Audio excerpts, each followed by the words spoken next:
I am the one to beat. Acting myself with the gods. And every single person is on their feet! We are about to absolutely light it up. Every time there's a trophy on the line, I'm way better than everyone else. Yes! One of the best we have ever seen! Your FC Pro Open champion! I think the best way to play, 4-4-2, you have the big man, little man combo up top, Peter Crouch, Jermaine Defoe, little knockdown. That's the best way to play. Come on, it has to be 4-3-3 with Pedri on the midfield, tiki-taka. No. What did you talk? It can't. The 4-4-2, it has to be done. No, it's the easy way to play it. No. Você sabe nada sobre futebol, é tudo sobre joga bonito. What? O Brasil é o país do futebol, é o país que joga mais bonito. Joga bonito é uma forma de viver. Jogo bonito é driblar muito, fazer muitas skills. Brazilian football is like beautiful to watch. Football means, I would say, everything to us. Paulo Neto! Total voetbal better than joga bonito. Total voetbal is het beste, daarom is Nederland het beste voetballand. L'Italia è tra le nazioni che sono più appassionate al calcio, quindi... The FC Pro Open is, in my opinion, the hardest tournament of the year. Levy is in pole position! If I get into my flow, I think I can beat everyone. Nasada with the dagger blow! I'm gonna go through the stage. Hezers! He could be on his way. No! I'm gonna win the FC Pro Open. Hello and welcome to the FC Pro Open. 3 rounds in and we've seen it all. Perfect scores for Anders Vergang and Emre Yilmaz in the opening 2 rounds. And plenty of drama last week with the lowest ranked player, Anas, topping the group and the world #1. Yep, you heard that right. Nicholas 99 finishing bottom. I tell you what, we've got an incredible Group D in store tonight.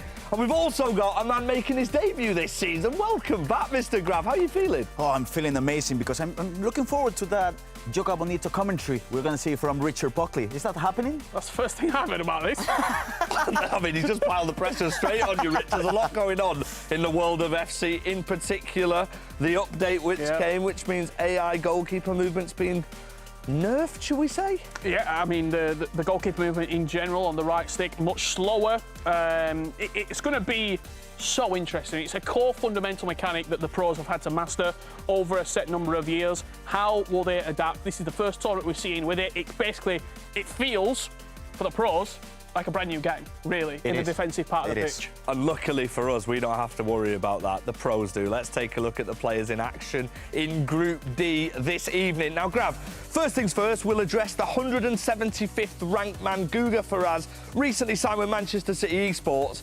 Am I right in thinking his ranking doesn't really matter in this group? You're definitely right, because if you look at this image, you might think that Paulo Neto, for example, is a big favorite in the match against him, but Guga bet him once. So rankings do matter, but in this instance, I feel like Guga and Nasada, even though they are underdogs, they might top the group. A quick reminder, we saw last week the world #1 finishing bottom of his group. I wonder what Anders Vergang thinks about him being the world #1. Who are you most looking forward to seeing? For me, I'm really, really excited seeing Nasada on the big stage. He was very, very good, very entertaining to watch in Atlanta. Can he do it on the big stage here at the FC Pro Open? That's going to be the big question. We've got the formidable names. We've got Levy, we've got Guy Barros, both FC Pro World Championship semi-finalists last year. This on paper is a real soft group. OK, let's get your predictions in straight away, Graf. Anything that you want to throw out? Normally it's Rich who does it, but he's... I'm going to step back here. Yeah, I think it's right you do with your track record. I'm going to step in, actually, because I feel like Nasada has what it takes to top this group. I really think so. It's a big call. Well, we look forward to you guys watching tonight's show with us, and we also are looking forward to welcoming our players, so let's do that right now. Our Group D players are about to come out on stage. First up, he's making his FC Pro Open debut after incredible performance at the global qualifiers. Man City Esports, brand new Brazilian wonder kid, it's Guga Faraz. Next up, another player making his FC Pro Open debut. A lot of eyeballs on this young man. He's Freiburg's Nasada. the runner-up in the 2023 E-Champions League, a fan favourite, and he's making his FC Pro Open debut. It's Hezers. A man with multiple EMLS championships under his belt, looking to add another trophy to the cabinet. Team Liquid's very own Paulo Neto. A semi-finalist in this year's FC Pro World Championships, one of the most respected competitors in Latin South. It's RB Leipzig's Guy Barros. And lastly, one of the most competitive and consistent competitors we have ever seen in FC. An Eredivisie champion, making his third FC Pro Open appearance. It's Team Liquid's Levi David.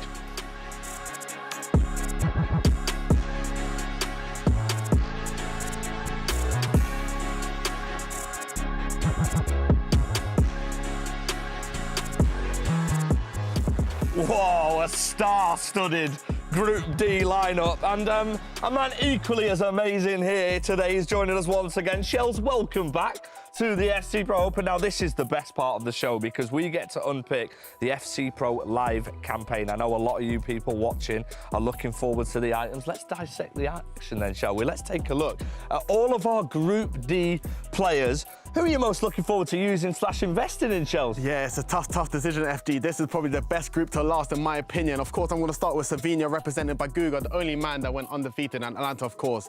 But I've got my eyes on a special centre mid in Tonali, represented by Hezers. I think that's a fantastic item. Sevilla, by the way, an SBC item which we've all completed.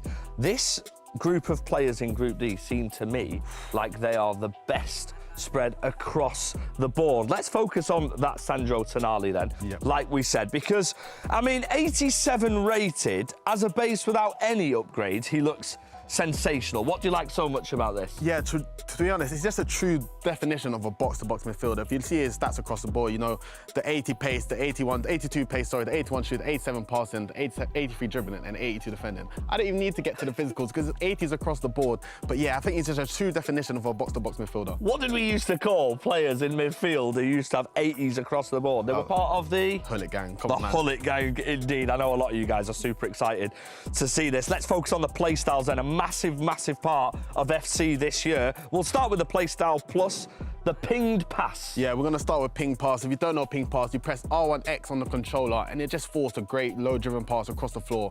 And with how good interceptions are in the game, I think having ping pass really allows you to break the lines of defenders, making good chance going forward.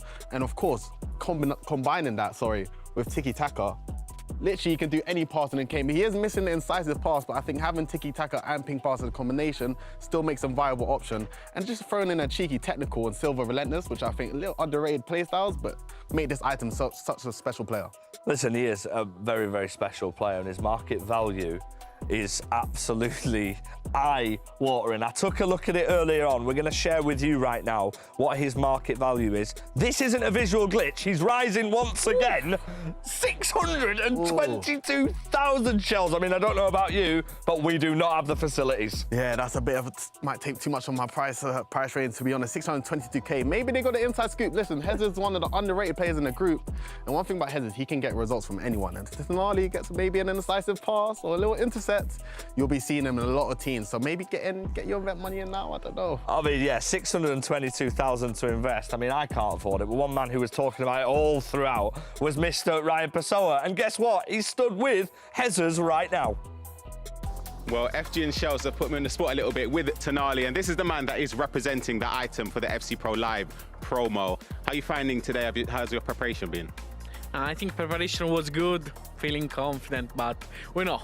We have to start the tournament and see how we go. You're one of the most exciting players to watch in the group, or just in the whole tournament, in fact. You score a lot of goals. Now the goalkeeper movement has been patched a little bit. I see your face. Are you not a fan of it, or? Nah, I mean, it's still good. Maybe I like more when you are in the box, but when they are outside and finesse, I am. One last question before I let you prepare for your big first game. I noticed you've got two new coaches behind you. You've got Juanma, you've got Fer. Two massive coaches who have been coaching Nicholas throughout the years. How much have they impacted your gameplay? A lot. Like, I changed a lot my game style. I think that it's better how I play. I take less risk, but I mean, also for the opponent it's hard because they have less the ball. Okay, so more possession. I still want the same amount of goals though, because in previous tournaments you're one of the top scorers. So unfortunately, I think that I'm gonna score and I'm gonna take a lot of goals. So yeah, so that would be definitely a lot of action in Hezers games. I'll let you prepare for the next round, and Richard, take us away. Thank you very much, Ryan. Great to hear from Hezers before it gets underway here at Group D, the FC Pro Open. Myself joined alongside Gravison, but before we kick off tonight's action, let's have a look at the squad building requirements and the draft requirements that all of the competitors had to build their teams to. We've gone down in budget ever so slightly to 8 million coins now, Grav. However, the new promo, the Yogo Bonito items, are in. Minimum of 1 player and minimum of 1 hero alongside the Thunderstruck promo as well. And also the big one for me, max 2 gold items. What do you make of those draft requirements before we kick off?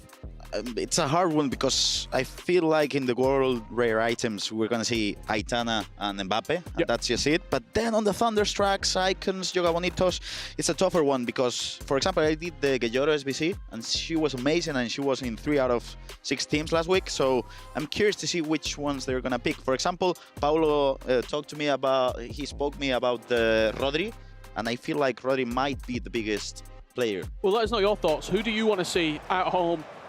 Is there any of those items available? Also, while the action is underway tonight, we do have the Mystery Nation objective that is underway. If you want to get any guesses in, get them in the chat right now. We'll tell you are they correct or are they not as we kick off tonight's action with Hezers against Levi David. It's going to be Hezers from left to right in that all-white strip, and from right to left, all in blue, will be Levi David. And there's first blood to the Italian. And as we just see that first goal, of course the attack was really good on the wing, but I want to mention the game changer playstyle because I feel like it's not talked about enough. And as you can see, he gets the ball in here to Pina, and it could have been with the left foot, but he goes with the Trivela, and that's the reason why, in my opinion, with your strikers, you gotta look for that game changer playstyle because it's one of the best ways to finish inside the box.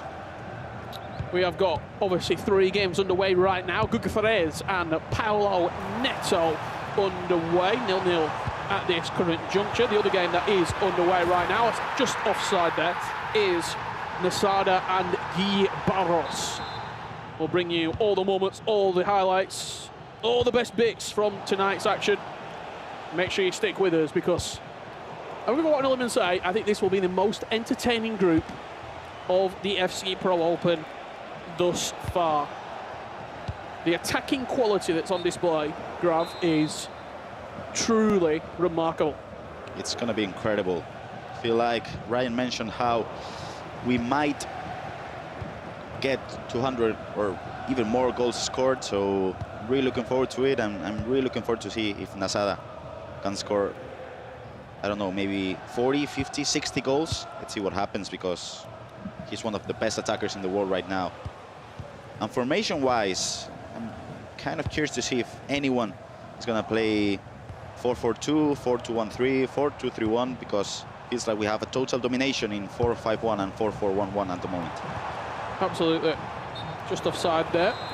We are back underway in our featured game, and we do have a goal to show you. This is Nasada opening up his account at the Pro Open. Mbappe down the side, finish across the goalkeeper, 4 minutes in.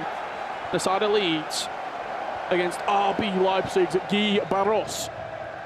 And it all started with that Thunderstruck Rodri item, which has loads of interesting playstyles, especially, of course, the silver ones. So, curious to see if there's a way to stop him now in the game. Plenty of questions about the Mystery Nation and what it is. It's early. Shall I give a clue out? Go for it. The Mystery Nation. The Mystery Nation is, and they just gave it away. Is it Spain? The Mystery Nation will be competing in next year's World Cup. So it's one of the 48. Okay. I'll give you that. That's an early clue. Is it England? Not today. Get those guesses in online. Could be a chance here. Bonmati striking at the near post, and Casillas more than equal to it. That's going to be whipped directly into the box. First contact is won, and once again, Casillas with the footwork plus playstyle activating there. Any part of the body will do. This corner again being executed.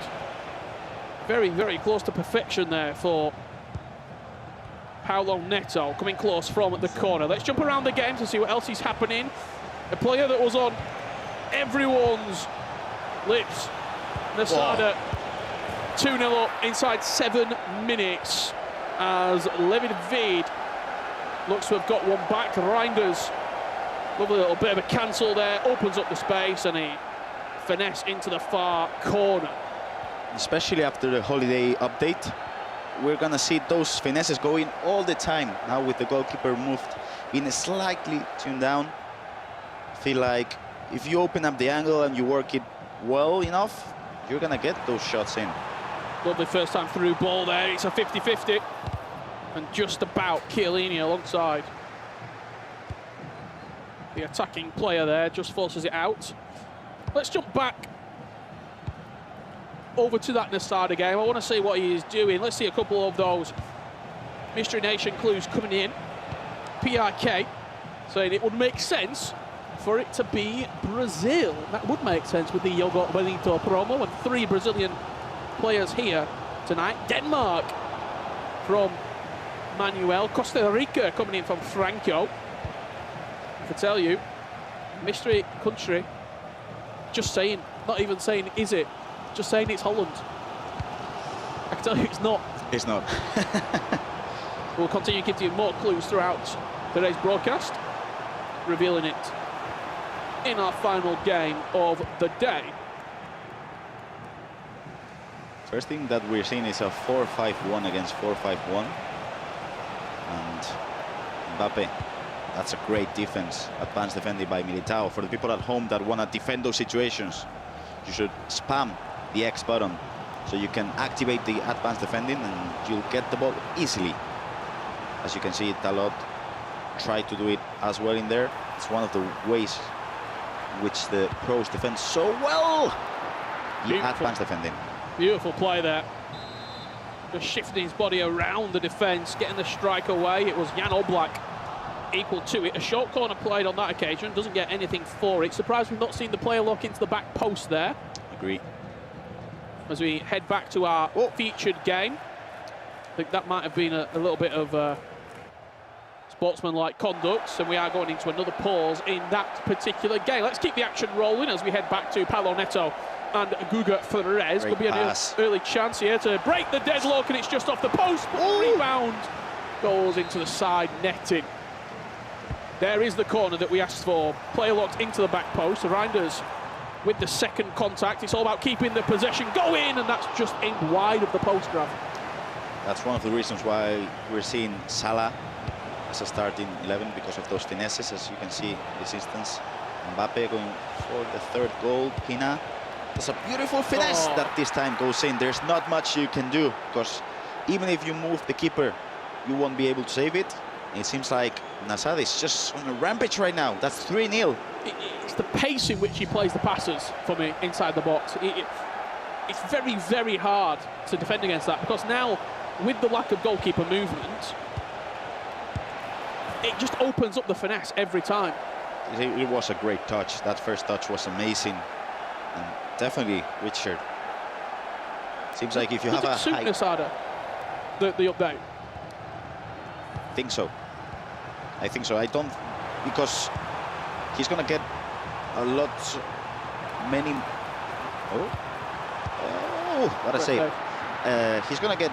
He's a volume player, so he'll get many more chances, and if you're able to just score those... He's got a high percentage chance of scoring now, because you've taken sort of a defensive, almost mechanic out with the goalkeeper movement. So if you're saying to someone like Nasada, who's going to work the box, now you've got an angle in which it's really always on if you play that extra pass with the formation that he's using. Especially if you get, what, 20 great chances as he'll get. He doesn't have to work it as he used to work it before, so... Yeah. It's a nice pass in behind, but Bonmati equal to it. 0-0 in this particular game, as we're 5 minutes away from half-time. His defensive record Hugo Ferrez was impeccable in Atlanta. Went 7-0. Really just breezed through as a player, a rookie, shall we say. It's so strange to see that happening. And he made it look very, very comfortable. That's kicked out of play once again. We will come back to this game when we do get it back underway.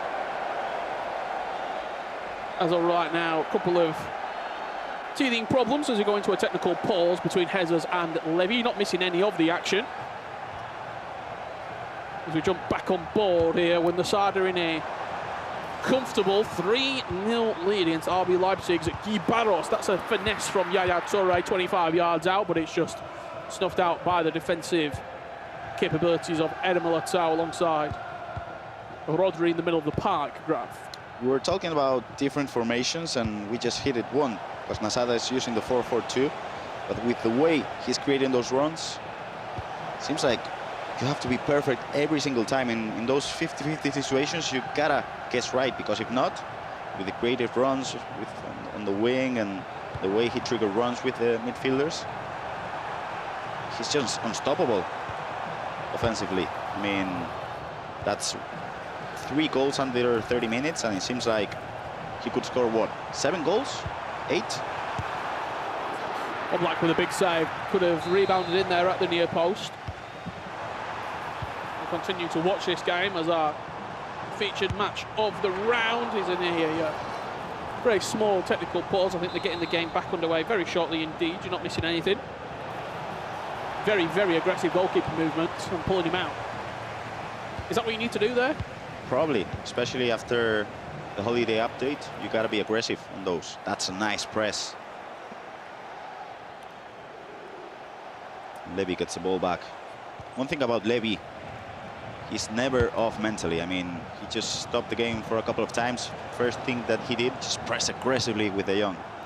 You can see the FC Pro Live items that FG and Shells ran you through earlier on today. They're represented next to the players' face cams. It's Teze and Tonali for Hezers and Levy respectively, as looks to just cut inside there with Lamine Yamal, good defending from Hezers. Levy obviously got the auto qualification spot through his performances not only at last year's FC Pro Open, finishing in the top 4, but also finishing 3rd place at the FC Pro World Championships. Here is Hezers bearing down on goal. Dalot can't get close to him and Hezers puts it wide. I'm curious to see how Hezers is going to perform in here, because it's his first times competing here in FC Pro, and I feel like, as we just see, the 4th goal coming in by Nasada. Unstoppable from the German player so far. And Hezers, I feel like on the later stages of the game, he's always great. But at this FC Pro, the early stages, he doesn't play as good. So curious to see if he's able to just play as good as he does when we reach that April, May, June gameplay. We can see the live standings there from the table. Nasada, 4-goal difference for him, 3 points. And the other games all in draws at the moment. Only 6 goals scored thus far. Wow. It's been a slow start. That's a lovely McGeady counter to open up the space. Then hits the drag back and actually goes for a finesse there. Does Levy. Surprised he's not looked to recycle into the middle? Yeah, especially, I mean, you'd say Levy always finds a way to pass it into a striker or even the midfielders, especially playing with a 4-5-1 as he's playing. But, I mean, that dribbling was amazing. I thought that was going in.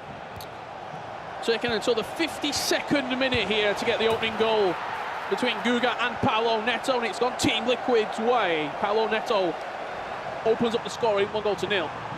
That's the reason why you should have one of your midfielders with incisive pass, because that pass from Reinders was just amazing to make it 1-0.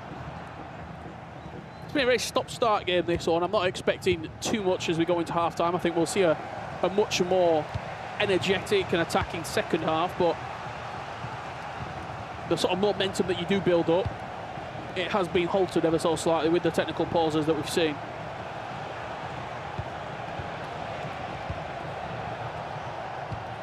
Here is Levy. That's a really, really poor offside trap though, Grav. that's out of the book. When your playing is facing your goalie, you can never offside trap. He did it manually, and of course that's what Juanma must be telling him now. As you can say, when De Jong is in this situation, you can never offside trap manually. So if you're watching this at home, when your opponent just churns and passes it backwards, that's when you got offside trap. You say learnt a lot under the tutelage of Juanma and Fer. Obviously, you know Nicholas very well. Yes. What would they have added to Hezers' game? Definitely the game management, I would say, and the way to keep possession. Sometimes it's hard because if you have a certain game style, it takes time to change certain things, and you don't really know if those changes are just inside your DNA until you're tested on the competitive level. So even if Hezers has been playing for, I don't know, a month with them now, you see this great goal by Guga to make it 1-1. Great way to just pass it backwards to Claudia Pina to look for that cutback. But those changes sometimes they take a little bit of time. So we just see that goal by Claudia Pina to make it 1-1. It seems like all the games are tied now, Richard. Yeah, absolutely, other than Nasada and Guy Barros. That's certainly a game that's sort of running away at the moment. We'll bring you an update from that game when we do have it, but the last time we saw it, it was 4-0 to the FC Pro Open debutant. I've just heard that it is half-time between those two at the moment.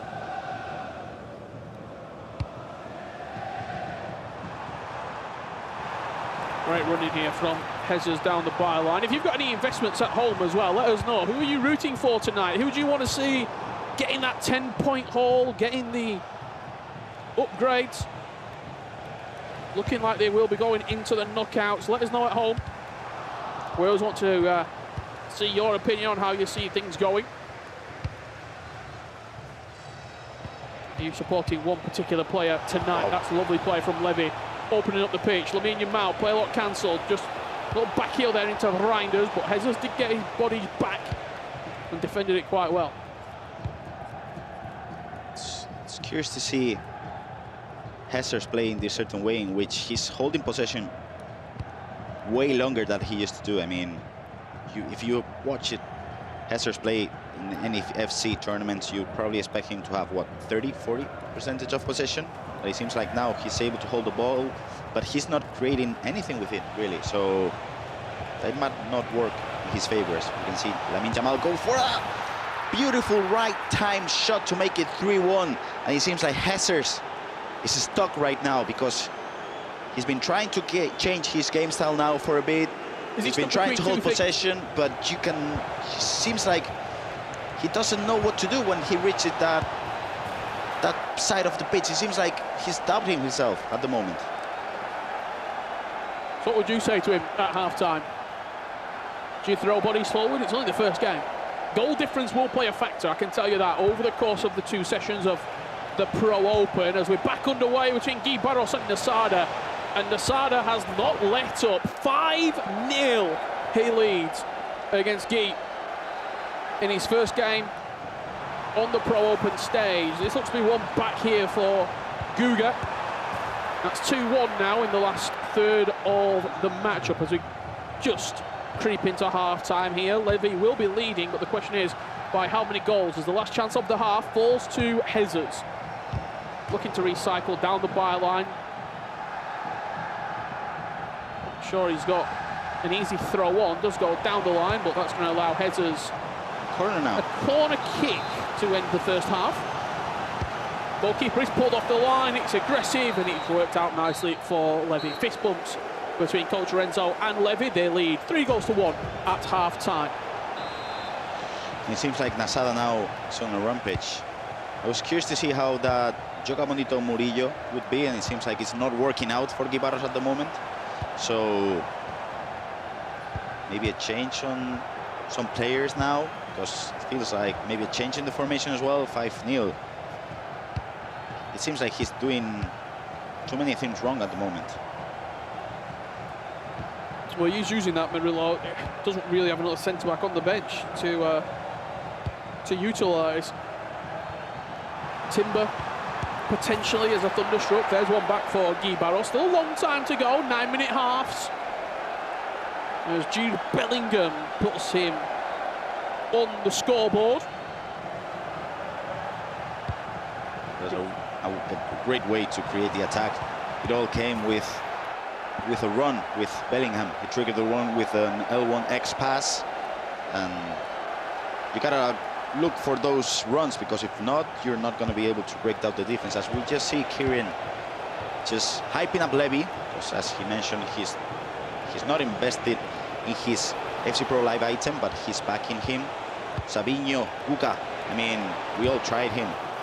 I think at least I did the SBC, but it seems like Guga's struggling now. He has to score one more goal to draw the game, and that's a penalty maybe, Richard? Yeah, I think he has given it, the referee there. Should I say she has given it. Musiala wanting a Ginter upgrade for Nasada. Levy David puts it in, and that early Tonali 3 points looks doubtful as Hezers trails by 3 goals. Seems like it's not only the result and the score, it seems like he's not defending well and he's not holding possession well. That's a harsh penalty. And that's a harsh penalty, of course. It's a very, very harsh penalty. That's the thing with advanced defending inside of the box. Of course, you gotta spam that X button, but it could be a penalty. First time pass, Liao just offside. That's so dangerous though. And with the 4-4-2, it allows him to do that. Yeah. Yeah, that's dangerous because those wingers are going to create those runs. And you have 2 attacking players to pass, rather than in a 4-5-1 or a 4-4-1-1. You sort of, when you look at the position that Pina's picking up there, quite deep. Vitinha taking over. That was a finesse shot loading up. The star performer Vitinha for his performance in the Champions League, a hat-trick against Spurs. Wow. Nasada twisting, turning, good defending there from Guy Barros. It was a flurry of goals in the first half that put this game out of sight for Guy, but what we've seen in the second half, he has settled himself into the game. Especially in defense, that player switching to the centre-back was great. As you can see how he's pressing now. Oh, that could have been the chance for Hezers to jump onto the game to make it 4-2, but I don't know. It's not an easy match to start with. I mean, Levy, he's just always playing so good at FC Pro. It seems like he never misses. No, and I actually spoke to him before we sort of kicked off today, just asking him how he's feeling. As you see, Levy's team here that he is using coming through. Motau, Chiellini, Reinders, Bonmati, De Jong, Yamal. And surprise, surprise, Claudia Pina up top. Sort of player of the month released only a few minutes ago. Let us know your thoughts if you're completing that at home as well. I don't know. Does she have tiki-taka and incisive? I believe so. Then I'm definitely doing that SBC. Are you? Yeah, probably. Who are you kidding? You're doing it, Richard. Yeah, probably. Yamal for Levy. I'll tell you what Levy were telling me just after this attack does come in. Before we kicked off today, I was asking him how he's sort of feeling coming into the tournament. And does he still get excited? Does he still get nervous? He said he actually gets more nervous when he's playing online than he does when he's playing at line. He's just excited to be here. His exact words were, this is what we do it for. This is why we play. To perform at line, to perform on the main stage. Especially with Levy at the highest level for 4-5 years now. Yeah. Seems like still motivated. Is that something that obviously you've competed, Grav? You've played at the very highest level. Obviously, the big thing for you was making a World Championship. You qualified. Unfortunately, that season it didn't go ahead. But did you lose motivation after achieving that goal? Yeah, definitely. Because I felt like once I did that, there was nothing else that I want to do with the game. But I feel like I had the motivation to just qualify for the World Championship. But Levy is just there's a caliber of player. It's a different kind of animal. He won't be happy with qualifying. He wants to win it. Win everything. I think you're seeing that with this sort of current group of real top-tier players we've got, Anders, Oberon, Levy, Manu, Emre.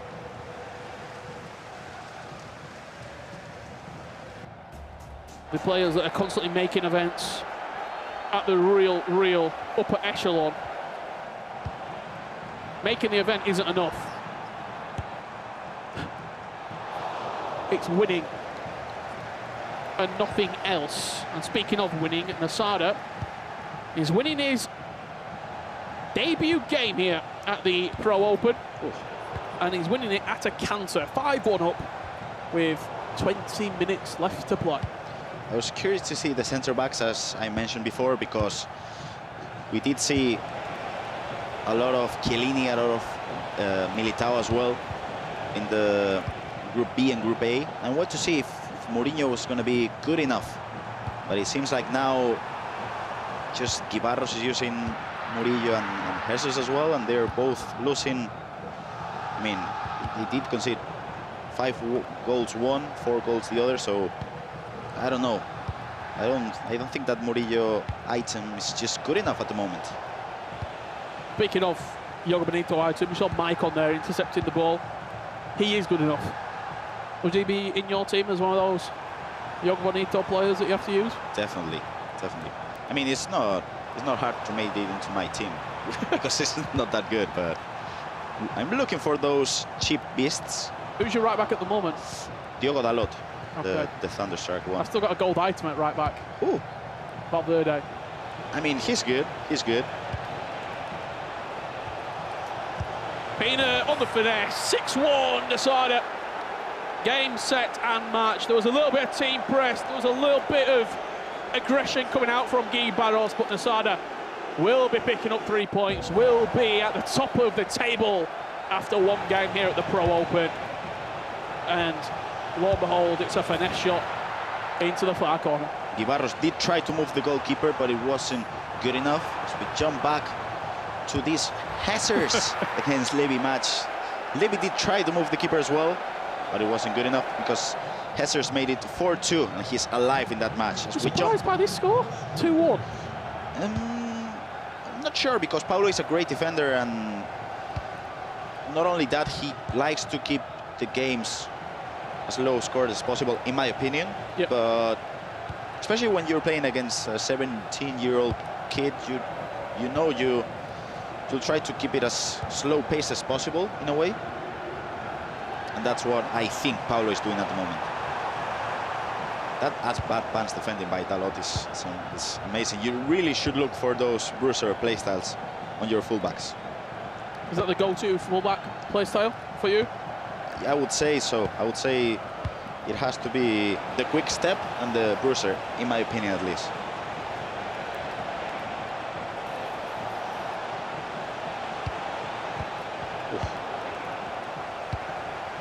This is a really, look at that run. It's gonna, I mean, Eder Militao. That acceleration is a joke there, just turned on the afterburners. Did Militao. Utilising the width, pulling players out of position. Mbappe just breezes past Cancelo, cuts it back. Bombatti is there. 3 points are going Levy's way. That's a great way to seal the deal, because if you remember well enough, with Mbappe in the first half, he did try to go for an L1R1 directional nutmeg, and then he went for the cola de vaca as well, but now he just kept running, and when it was time to pass it, he sealed the deal, 5-2. Nasada goes for the game changer low driven, or as people at home might know it, the Trivela low driven, to make it 7-1. I mean, did we surprised by that score? I mean, I did say, ooh, that's no, what a mistake. Richard, that's another chance. Wow. Great block from Tiani Reinders. Pressure is maintained here from Guga. Great defense again. Aggressive defending. Oh, what an item. Stepping in, taking everything. Eder Militao is a must-have in the current restrictions. Just fits that centre-back position so well. And will Paulo even try and go for a last attack here? He qualified through the Atlanta FC Pro Open Global Qualifier. Wow.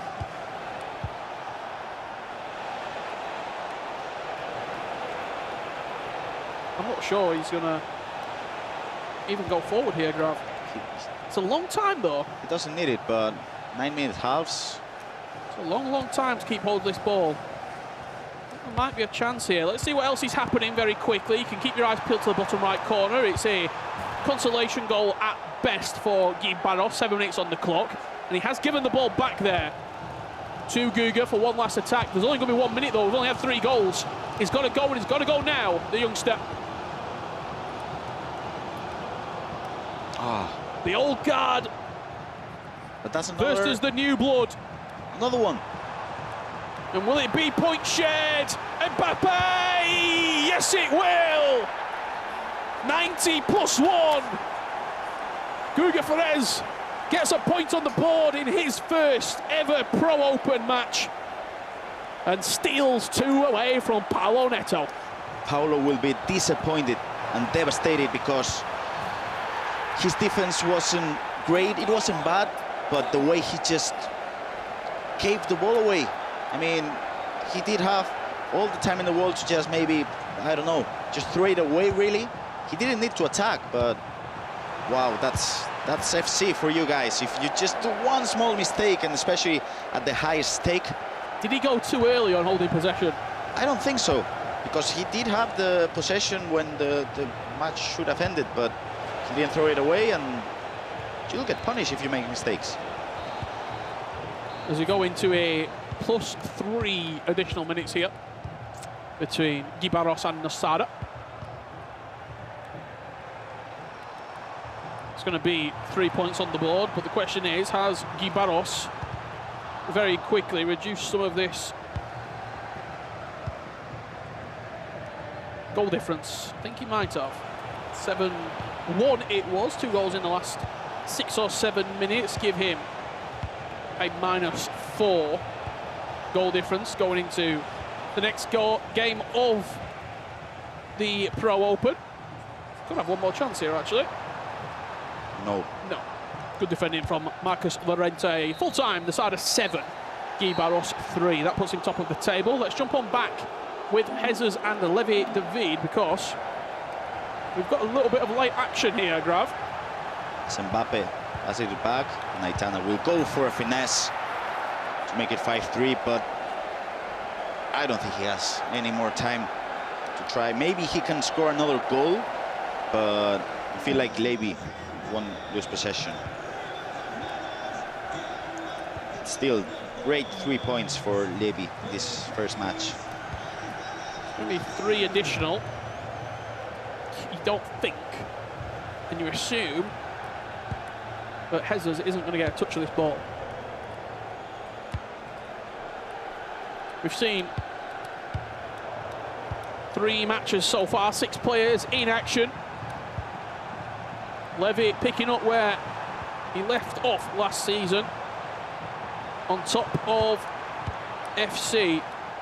Finished as a semi-finalist in the Pro Open last year, finished 3rd place at the FC Pro World Championships, and will take 3 points into his FC Pro Group D table, beating Hezers. Levi David 5, Hezers 3.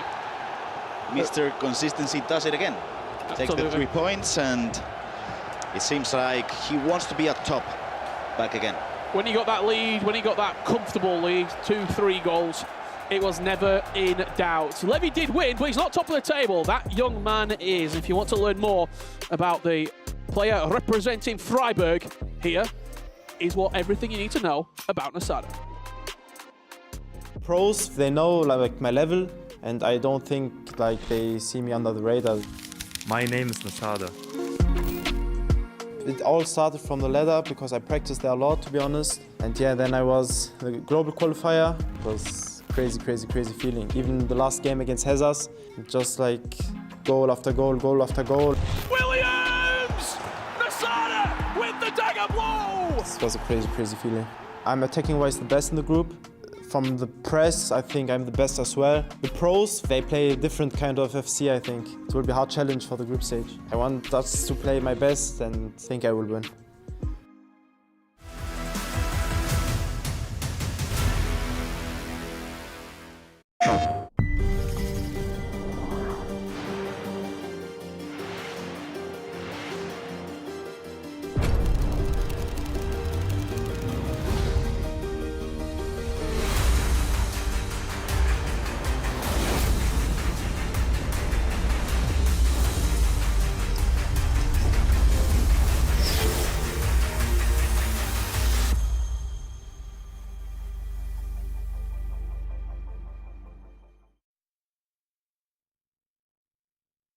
Playstation.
Join in on the action of the FC Pro Open broadcast at Twitch or YouTube /EA Sports FC Pro to earn your viewership rewards. Watch Matchday 4 for at least 15 minutes and earn an FC Pro Teze on loan. Watch 60 minutes and get an 83 plus ×4.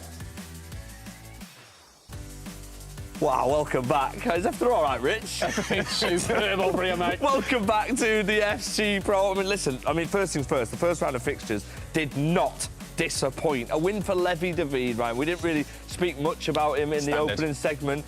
This man just gets on with his job. He looks completely unfazed. And, he performs. I want to ask you, Ryan, me and Grav mentioned it on commentary. Hezers playing slightly different. Obviously, different cultures behind him. Are they trying to adapt him too much? It's a difficult one because when you're somebody like Hezers who's all-out attack... 4 shots on goal. Yeah, and that's unlike Hezers. I know people, if you're not familiar, trust me, that's a player that gets 15+ shots every game. Yeah. So you're probably wondering why I'm laughing, but this studio is very compact and it's likely that the coaches are listening to our feedback and analysis. But like you said, the stats behind us don't lie. We expect Hezers to usually be a very, very attacking force. 4 shots on goal, but does Levy David earn some credit from that as well, defensively, would you say? He just did what he always does, I'll be honest. As soon as it went 3-1, he was never going to lose that game. Yeah, it's just he was never going to lose that game. he was never going to lose that game. Let's move on to the second game, and nobody lost that game. It was a draw in our second game. And I mean, we're talking fine margins here in this group, Ryan. I mean, you sighed a little bit because it looked for all the world until the 92nd minute, I'll say, that Paulo Neto had done the job. You have to give credit to Guga because he managed to come back into the game, but Paulo Neto, that is unacceptable. I'll be honest with you, it's very unlike him, very uncharacteristic because he's normally very professional at seeing out games, his game management is great. Other than that situation, it was terrible. He should have kept the ball. I mean, where better to end than one of the biggest wins we've seen so far, a standout win. He set the tone in the group. We spoke about the rankings earlier on, Rich. I mean, this man, Nasada, he played with freedom and he played against a man who was a staple in the scene and he brushed him aside. I'm going to go out on a bit of a limb. Go on. Oh, no. And Don't do the Richard Buckley jinx. Don't do it. Really don't want to jinx it. Don't do it, Rich. But I think Nasado might get 5 wins out of 5. Oh, no, Rich. He's lost the next game, it's over. I can see Shells and Grav, and they're all just laughing and shaking their head as well. But one thing's for sure, that is Group D, how it stands right now. He's got a goal difference of 4, ranked 91st in the world. First round of fixtures, and a reminder to everyone joining us at home, we have to do this all over again in the new year. You're not too worried if you've lost your first game at this point, but then again, you desperately need to get some wins on the board. Yeah, you don't want to let it get 4 games in and you've got 0 points. You want to make sure that you're still in and amongst the conversation to advance into the knockouts. But just quickly on that game before, I'm a bit disappointed in a way that Nasada only scored, was it 7 goals? I expect double digits from him. Just very quickly to jump in, because I know we probably need to go somewhere else. The players are getting ready. You said you're not going to be too disappointed about the first loss. I think you will be disappointed about the performance. I think Hezers got 2 late goals. On another day, that's 5-1.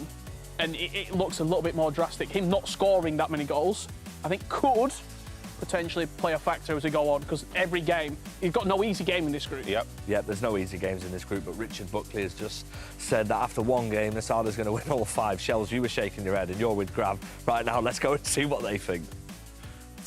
I mean, welcome everyone to R3, the space in which with the controller we display how people, especially the pros, play the game. And in this instance, we're going to display how they finesse inside the box and outside the box with Shells and the controller. So first thing that we're going to explain is which stats you should be using at home in just under 2 minutes. So in this instance, I've chosen Sam Kerr. She's just 27k. She's not expensive at all. And the 2 stats that we should be focusing, if you're finishing inside the box with the finesse, you should be looking at the finishing stat. And if you have to finish from outside the box with the finesse, you should be looking at the long shot stat. But not only that, because if we want to finesse the correct way, Shells, we should always look for the playstyles as well. Yeah. And the main playstyle, of course, for the finesses, it has to be the finesse shot plus, which at this moment is the best way to finish. Yeah. Both from inside and outside the box. This was just Sam Kerr with 27k, but if you have 100k, Shells, which player should be using? Yeah, if you have a little bit more coins to spend on your team, I went with a man informed, Jeremy Doku. I mean, we don't need no introduction about him. 94 pace, and the shooting stats might not be looking too impressive. 78 finishing and 82 shot power, 78 long shots. But with that play, if we go onto his play style, with that goal finesse on a guy like Jeremy Doku, especially if you play with precision shooting, we'll see in the clips later on just how powerful, effective he is cutting inside. So how does Doku feel inside of the game? Inside of the game, you know, with the pace and dribbling, he feels insane on the ball. But I think giving him that kind of final product, a lot of people have been complaining in the real life football, giving him final product in the game as well, he makes him one of the strongest options, especially with that 100k price range. So show me a clip in which you're using Doku. Yeah, so of course I was trying to qualify for Champs and Rivals, if we can go into the clip. And I'm going to show you what I was doing here, just trying to work it across the ball, and if you can play the clip now. And it's just the simple stuff a lot of the pros do. They're trying to work it across, trying to find a pass in the middle. As you can see, I'm just delaying it, waiting for him to give me an option. And if you can pause it when we get the ball into Doku, let's pause it now. I'm just trying to analyze the space. And as you can see, with precision shooting and with goalkeeper movement being nerfed a little bit, in my head, I'm thinking, just get a shot off. We got goal finesse. We just need to get a shot off. So all I've done is, if we can resume the clip, just turn up and an R1 on your controller and a circle button. I think I do 3 bars of power top left. And you can see on his weak foot as well, I don't mind it because I'm playing with precision shooting. I've got the goal finesse play style, and I just know, just get the shot off. But if you're using another kind of shooting in your settings, because you've been talking about the precision, but now I'm gonna show you a clip playing on assisted, because most people at home, they don't use the precision shooting. Yeah. But especially after the Christmas update, I don't feel like you have to use it, because if we just play this clip, you're gonna be seeing this Santi Cazorla pass into Sam Kerr, and for the people at home, I'm using assisted, okay? And in this instance, if we just stop the clip in here, probably you're thinking that if I wanna... You're already powering up that shot, man. You already know what's coming. It's coming. I'm thinking about the finesse, but the thing is, with the precision shooting, you gotta be so precise. But with the assisted, not really, because if you wanna just aim in here, the ball is gonna come in. And if you just see the stick in here with shells, he's gonna aim in those angles, and you know what's gonna happen. Top bins, because now, especially after the Christmas update, you don't need to just aim as good as you used to. So I feel like if you're, I don't know, a Division 4, 5, 6 in Rivals, maybe you had to use the precision shooting, but now I feel like assisted is just good enough. Yeah, I think with the pros, what I'm realizing, their main thing is they end the play. When they're transitioning from back to front, they're making sure they end the play. And I think the big thing with goalkeeping getting removed, for me, it calms my head down, calms my thought process, and just try to get the shot off. And I hope you guys at home can take those tricks as well. And one guy that finesses a lot is Levi, who's going to explain to us why he does play FC at the highest state now since he was a kid. My name is Levi de Weert and this is my life. I'm packed. I'm from the Netherlands, from Apeldoorn to be clear. Not one of the big cities like Amsterdam, Rotterdam, Utrecht. For me, football has been a big part of my life since I was young. My dad played football, my brother played football, even my mom loved football. Apparently my first word was ball before I said mom or dad. So yeah, football was kind of the thing I loved most. When I was younger, I was quite good at football, I could say. I was 10 years old, I think, when I got scouted for Vitesse. I played there for 2 years. After that, I went to Twente for a year, and after that, the story of the professional youth academies was done. So after that, I got more time to spend for FC. My mom, dad, and brother always told me, "Oh, you're this good. Why don't you play tournaments?" And I always said no. Until the moment I smashed all my brother's friends, which were like 7 years older, so they were losing to a kid that was like 12, 13 years old, and they were like, how is this possible? When Team Gullit approached me, my dad, my brother, and the rest of my family, they already knew who Gullit was, and they know what it meant. The esports has been growing over the past year, so when I signed my first contract, I didn't know I could achieve all of this. I think the development me and also Team Gullit have made, Team Liquid right now, is insane throughout the year. Ice cold from Levi de Weert. 2 semi-finals in a row. They say third one is the lucky charm, so I hope for that. But my performance mental coaches, they help me with that. And yeah, I'm more than confident that I go further this time. Let's go! It's still very far ahead, as the Pro Open is tournament is spread out over multiple weeks. But yeah, I'm backing myself against everyone. I think I'm going to win the FC Pro Open.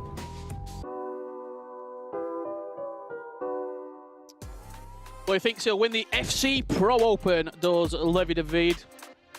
Over $470,000 earned playing this video game. A truly remarkable, remarkable feat. Richard Buckley joined alongside the one and only Ryan Pessoa. Before we get into our featured game here, Levi, I mean, what a player. We've almost seen him mature from online player, 16 years old, to a man that is dominating with Team Liquid. I remember when he won back-to-back online tournaments, unbeaten as well, which was incredible. And he's someone that, obviously, now you see him as one of the best in the world. And it's crazy to think that he's got teammates like Emre Yilmaz, like Manu. Paolo Neto. Paolo Neto as well, which is crazy. But obviously one of the best players in the world. And I love the confidence. He says he's going to win the FC Pro. We might do. Let's wait and see. He started with 3 points. Let's kick on over to our featured round, our featured game of the round. Get there in the end. And it is going to be an all-Brazilian affair. Just see them behind me loading into this particular matchup. They've matched 3 times in their career as Guga and Gui Barros, and it's Guga with the advantage at 2 games to 1. Okay. Does that play any effect? Not in this game. It was obviously in a previous year. Mentally, it has a slight impact, obviously depending on what situation you're viewing it from. I think what we've gauged from Guga's first game anyway, it's the first time I've seen a game of him this year. seems somewhat defensive. So I'm hoping he can come out his shell a little bit. Maybe that's somewhat nerves playing in. Beautiful play. Couldn't get past Murillo there, who's a obviously new item, intercept plus as well. Incredible option in that centre-back. I mean, we've already seen more, I want to say, sort of tiki-taka one-touch player than we saw in the entire game in the previous round against Paulo Neto. Guy Barros did leak goals in his opening game, 7 in particular. It's lovely. Against Nasada. The other games taking place in this round, we have got Paulo Neto taking on Hezers, and what a game this is. Nasada and Levi David going head-to-head. We'll bring you all the moments and the extended coverage from that game, because that is one certainly not to be missed. What are you making of Guy Barros so far? Obviously started slow against Nasada, but that can happen to anyone. Yeah, absolutely. I think you can get caught off guard a little bit with the way Nasada plays, because it's quite unorthodox compared to the way other people play. Hold on a second. Nice play inside the box, but again, Murillo stepping in, answering the questions early from Rebsoa. Yeah. I think with, again, when you're playing against somebody like Nasada that's in a 4-4-2, all guns blazing, you've got 6 bodies running at you at all times. It's very difficult to defend. And obviously, in my opinion, I think Guy Barros, his main attribute is his offensive play. Defensively, he's not as good as he is going forward, whereas I think a game like this is going to be difficult as well, to be honest. I think in terms of how it's matching up on paper, I feel like he needs to score first in order to get that confidence against Guga.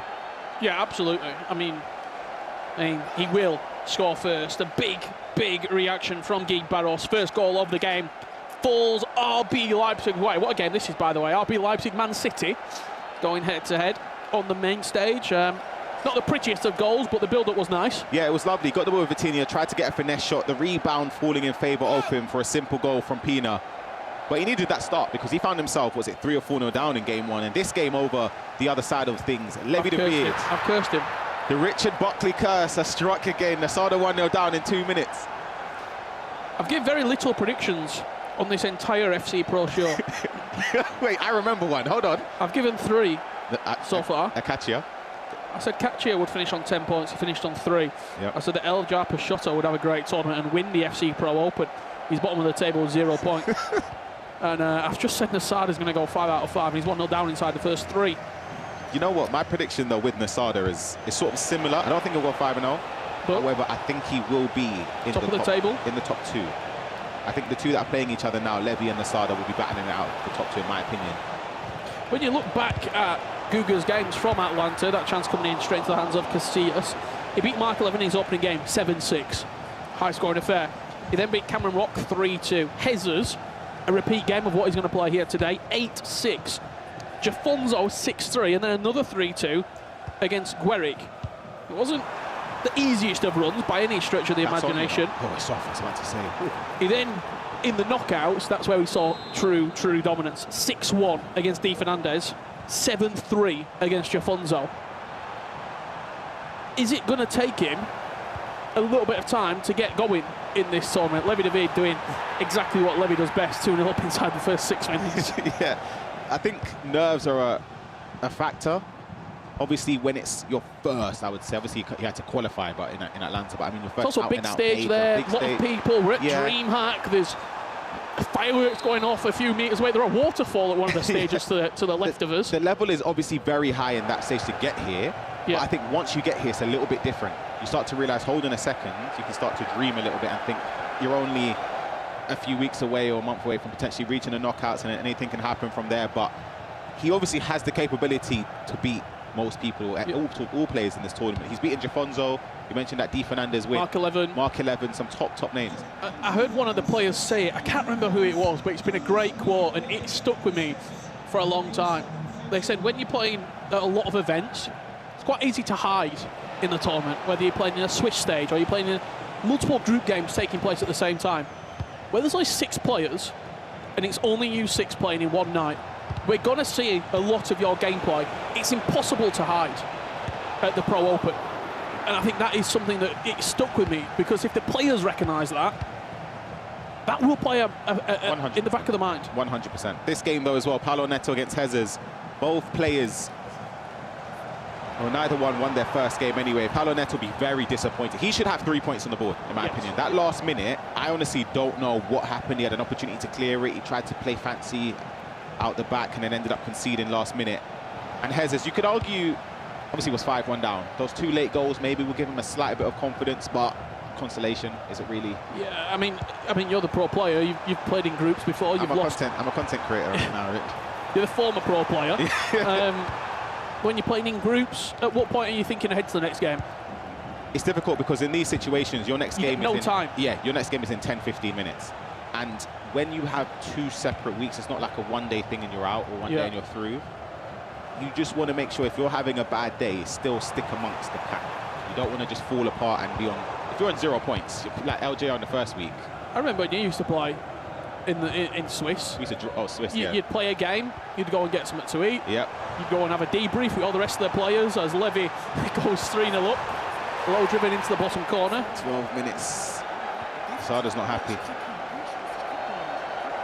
And you'd maybe have 20, 25, 30 minutes in between games to do a bit of hood review, to look back, to decompress.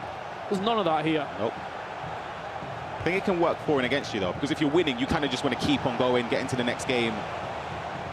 But if you're losing, but then again, you can always, if you're losing, you kind of want to redeem yourself. Like that's a lot of the pros, and then but sometimes that could work against you. You see the drafts coming through there from the players. That Rafael Leao scream item, 99 dribbling. That's great feat, and a great goal from Guy Barros. That's what we've come to expect from RB Leipzig and Guy Barros. Beautiful play. Lovely play there. When he gets the ball with Jude Bellingham here, as the recycle comes in, is it an offside trap? I don't even think it is. The defensive line are just standing there, step over into space. Jude Bellingham on his weaker foot. And Night Watch is a big fan of that as well. Yeah, beautiful. Go on, Ryan. I feel like the replay does it does enough for me there. There I say, Levy David. I don't have a jinx. Levy David have a jinx. Levy David and Richard Buckley 4, Nasada 0 right now. No. I'm not having that. He's not happy though. That's the first time I've really seen Nasada animated. You heard me predict that. Yeah. I don't have a curse. It's not a curse. He will score goals in this game against them. You'd hope anyway, for his sake. When you're 4-0 down against someone that's like Levy though, who can dictate the game, resort to game management, it's a long day. A lot of people asking about the Mystery Nation and where they think that country is so they can complete their objectives. I gave you a clue earlier on today saying that they will be competing, this nation will be competing next year at the World Cup. That's a good hint. I like that. Over in the Americas. Oh, I can see it. Is that the only clue we're given, yeah? That's all. That's the clue I've given you. All right. Read into it what you will. Oh, goodness me. 5 in 20. Close your eyes, Nasada fans. That includes me. I can actually hear Nasada over the top of my headset with his coach at the moment as Paulo Neto gets himself in front against Hezers.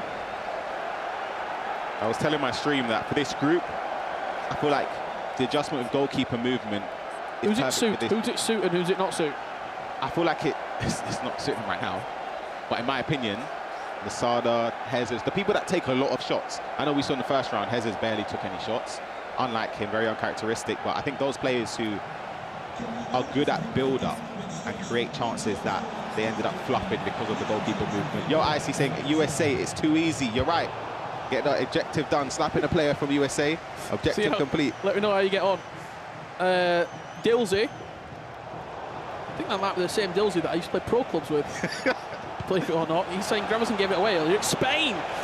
It's not Spain.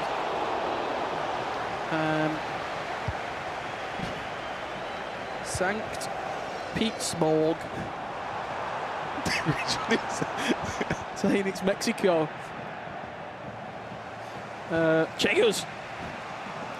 2020-01. 2022-01. That's a goal. Hezers back in the game. 1-1. Once Mbappe gets that side of the defender, it's over. Again, we're going to have to keep on harping on about the lack of goalkeeper movement. and how effective it is now. But once you're in front on goal, a lot of these pros, obviously they have to use precision shooting. You're going to score those. It's a guarantee. Yeah, you're pretty, unless you completely misaimed it, it's almost a guaranteed goal. You're relying on the goalie or the AI of it to bail you out. And even there, do you even need to aim that much? Because you're facing towards the corner. It's a goal. It's done. Like, honestly, I don't really know. No, you missed that. Maybe if you try low driven and the goalkeeper's got footwork plus or footwork, I don't know, but... What about rush out? Obviously, a lot of people say rush out is the meta play style now for goalkeepers. Are you buying into that, or are you still far reach? Far reach for me. I think far reach and footwork are the top two. Rush out could potentially be third. I don't mind that, along with that deflector and stuff. But far reach will help a lot because the finesse shot meta right now, especially with that new player, Pina, trust me, you're going to need a tall keeper in net that's got far reach. Next time we go to Hezers, by the way, I'd love to just get a picture of how he's actually sitting holding the controller. I don't think I've ever seen someone with the two hands on the table before. That's quite unusual now. Yeah, I couldn't. You're almost leaning forward into. I don't know how you do that. Oh. I've just looked over my left shoulder and I've seen it as we had a couple of pauses from a few of our games. Asada looks to have got one back here. That's Claudia Pina. See the goalkeeper move, he just tiny bit. Yeah, but then they're rooted to the spot, and I could pretty much argue, I think if he shot left side of the goal there, not a low driven, but a normal shot, I think it still goes in. Yeah. So do you need to rework your brain to just not move it at all? Unless you're on a corner or a free kick. Yeah, obviously you can still move it then. I feel like you still would want to move them just on the off chance. Like, they still do take a step. It's a slight step and it's slower, but it could help you in some situations. Great ball, that's got to be finished as well. Oh my goodness, Rodri top bins, one of the best midfielders on the game, finds the top corner. We saw Rodri in action last week, and what an item it is. That brand new thunderstruck Rodri. Little pass there. He can play as a striker if you need him to. Finds the top corner. Gave him incisive as well, along with Jude Bellingham. I would say those two superstars in the game. Speaking of Rodri. This goes in. There's not much you can do about that. The Manchester City esports representative getting a goal back with Man City's Ballon d'Or winner. As we approach half-time here in the all-Brazilian affair. Not seen too much Yogo Benito action so far. Yeah, I'm a bit underwhelmed as an inch because I want more goals. And here we are. Listen, hold on a minute. Game on, Rodri again. It's the Rodri show. 5-2. 30 minutes on the clock. Richard, don't do it. I said, again, I was telling my stream, Nasada's games will have a minimum of 10 goals, whether it's for him or in total, I mean. He beat Gibar off 7-3. So that's the first one. This one right now, we've got 7 goals. Yeah. I'm on course. It can't be again. Just offside. Rodri is taking over in London. I mean, you look at the teams, he's at least, I think, in Nasada's team and Paulo Neto's team.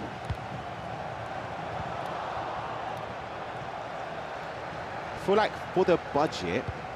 Is he the best centre mid in that 4-5-1? Does he have to be one of the 3?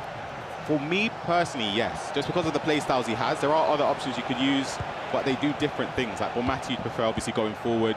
Reinders has got finesse shot, which is lovely as well. You've got the option of Vitinha, the star performer one with finesse shot plus, which is unbelievable as well. There's quite a few options that people are using. I love Jude Bellingham. Talk to me about De Jong. De Jong is a great shout as well. Expensive though. Yeah, I don't know at the time when it was cut off, but I think currently on the market is maybe 1.2, which is more expensive than Rodri.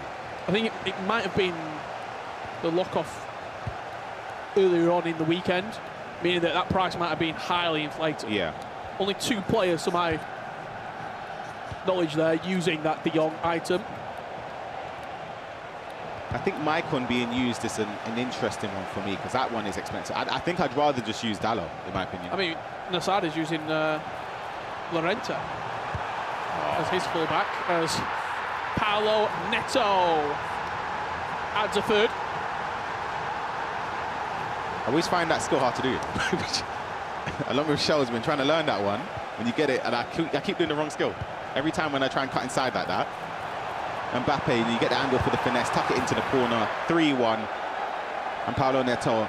Again, I feel like in this position, I feel like he's still annoyed from the previous game, you know, and this is Levy David getting a goal again after Nasada's 2 responding goals there. Yamal with that finesse shot. There's nothing you can do about it. 6-2. As soon as that cut inside happens, close your eyes. It's almost inevitable. He's made changes here as Nasada. He's brought Endor on. Interesting. Again, somebody that I rate very highly based on the play styles, but not someone I would be using as a start or bringing him on early on in a game. Mbappe's got the running of Llorente every single time down that side. Will Levy have looked at, I mean, obviously he's had teammates in this tournament. Emre Yilmaz, 15 out of 15. Manu performed well, but not as, obviously, as convincing as he was in Riyadh in the summer at the FC Pro World Championships. But when you're sort of last out of that Team Liquid collective alongside Paulo Neto, 2 players, a little bit of added pressure there? I would say there has to be, because naturally when you've got the likes of Emre Yilmaz and obviously Paulo Neto and then Manu, who's a 2-time champ, as your teammates, you kind of want to try and reach the levels as well. And because Levy's capable of it, he's one of the names that when he burst onto the scene had that sort of expectation of being, because it was always like the Anders versus Levy David chat when it was online tournaments. So it's good to see him obviously performing at this level, but I still feel like there's a gear for him to go up. I could genuinely see him go in the distance. I mean, if you look, Emre, 2 ECLs, E Champions Leagues. Manu, 2 World Championships.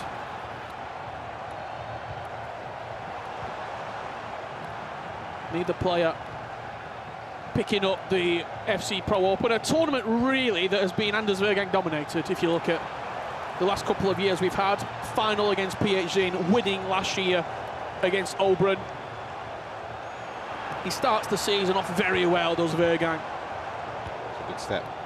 And he's on 15 out of 15 so far. The player that I said would have got 15 out of 15 tonight is losing 6 goals to 2. We have had another goal here between Paulo Neto and Hezers, and it's fallen Hezers' way. Yeah, send the defender on walkies there, cut inside with that finesse shot. And Neto, just before half-time, makes it 3-2. This game, however, still 2-1. 2-1, second half. Guga Ferraz. It's not looking good in terms of entertainment value.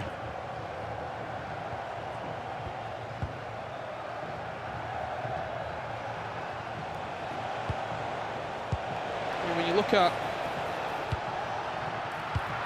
goals on paper, 4 in the first game, scored the last minute equaliser in 90+2, and now we are addressing a 2-1 scoreline. Defensively, he has been very sound. One thing I like about how he attacks, though, when he recycles the ball is the R1 triangles, the passes. Because it just gets the ball across the pitch a little bit quicker than turning and using an R1A. It's very effective for him, but he's just... Very Nicholas-esque, very, say. Yeah. Very. I was speaking to Shells, he sort of compared him, saying he's like a modern-day Nicholas in a way.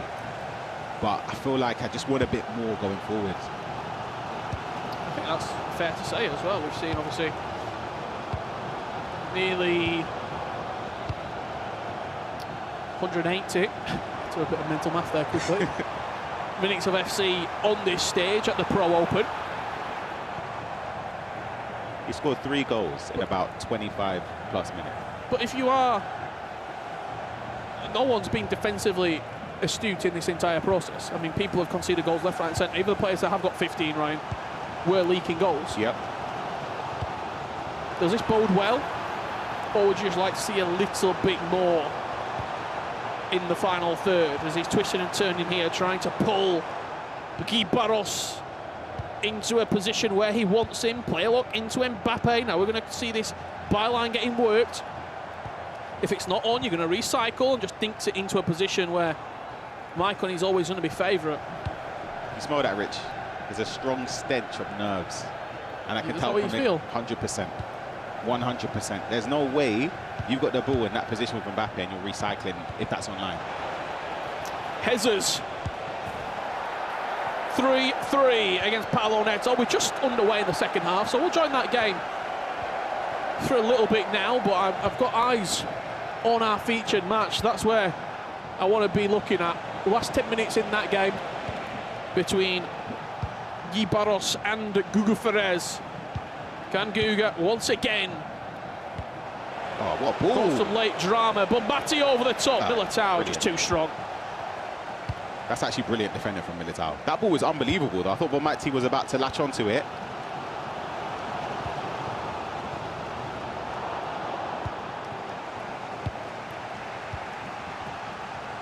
We talk about attacking options. Are you surprised that we've not seen, I asked the same question, I think it was week 1 to Shells. Obviously we've had more promo items in the game now. Yeah. Are you surprised that Pina's still dominating? No, especially when there's a budget. Yeah. I feel like you're not really going to get a better striker for that value, especially if you're using the gold version. But I know people using the cornerstones now. It would have been about 400, 450k. For that price, you're not going to get a striker that has incisive, has tiki-taka, low-driven, finesse, technical. Well, let us know at home. Let us know your thoughts. You've got 8 million coins. Would you want a premium striker? I'm not saying Pina's not premium, but in terms of price, would you try and go for maybe Alex Morgan with finesse plus? Or, I mean, we were looking at finesse strikers earlier, Ryan. There's some spectacular ones in the game. Obviously, Pina does have low driven, so if you want that sort of player, maybe a Mia Hamm. She dominated last season in the Pro Open. Would you be looking to pick up a premium purchase striker, or does Pina simply do the job that is required of her to lead the line? It feels weird not seeing Mbappe up top and R9 in and around teams for so long. Icons simply dominated. For me, it's just with the way the meta is, and obviously with play styles, I just feel like Pina is the best option there. Cut inside, finesse. And Guga, that's more likely. You've got to take those sort of shots. You get into that position, and when the angle opens up with somebody like Mo Salah, you can always trust a finesse shot to be a viable option to score. We'll take a look at the replay in its entirety. Ndombele brought off the bench. Great play styles, by the way. That one, when he fits into a couple evos, I'm telling you, serious player, but works the ball to Salah, and it's a great goal there from him. We're seeing a corner there, drifted into the back post. There is Pina, Cravella into the top corner. 6-4 now between Levy and Nasada. There's goal number 10 though. I'm 2 out of 5 so far. Yeah. Come on. Game on. 15 minutes left in this matchup on the main stage here between Guy Barros and Guga Ferrez. Certainly feels, just the last point on this before we get your comments in on those, who would you pick as your star player? For the first time in the 3 years of Pro Open, this feels like the teams are built as teams. People are actually putting money on the bench. Yeah. People are picking quite expensive centre-backs and expensive central midfielders. Lovely Hezers, you know that. Nah. Hezers in off the post, 67 minutes on the clock. After being 3-1 down, he scored 3 without reply. And nips himself in front. Quickly, right, so I'll talk through the goal. Look at the way he's triggered both Mbappe and Neto. Paulo Neto has no idea which one are you tracking. You've got to track one run, but then the other run's an option as well. Your court all ends up. Hezers, that's beautiful. That was more of what I expected in the first game. Hezers is a goal scorer. We just didn't see it. It was nothing of the sort in the first game. This one, though, we could be seeing straight away. It's going to be Rodri in on goal. The shot across goal down. Guga Perez, that is more like it. Turns the game around against Gibados. Levy could be in. Lovely play. Peter Travella, low driven into the bottom corner. Once again, re-establishing that 3-goal cushion there against Nasada. It looked to be straight from kickoff, pretty much. Yeah. Let's see it again. Player locked in behind. Stam can't get close, and Pina slots it in. Isn't it insane how far she is? It is. No quick step, no rapid, nothing, and she's just jetting. Can't get near her.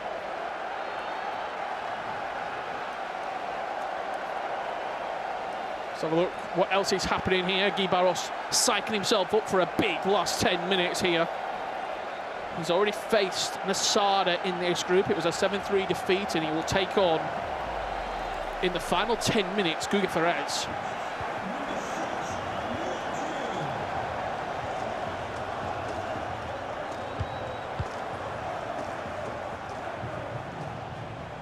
exactly how quickly the groups can change. Levy, of course, if he wins that game against Nasada, will be 6 points from a possible 6.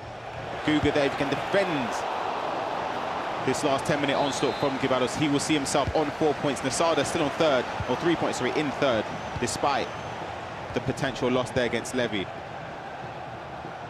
Gibados will be on 0 points from a possible 2. Yeah, it's not been the best of starts, has it, for the RB Leipzig representative? And from what we've seen so far, What have you just done? What are we doing? Sorry, What is that? I'm so confused.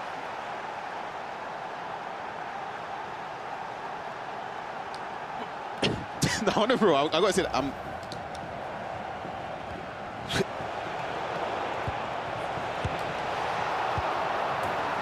One more time. Roll it again. Because I need to see where what's locked on here. There's no... Sorry, I'm with you. There's no pass option there, though. Like, I'm actually really confused. I don't really understand. We'll take a look at it again. Where are you going? Yo, I don't even know, I'll be honest. I feel like only he would know where he's wanting to... I don't know. 3-3. A gift for Guy Barros.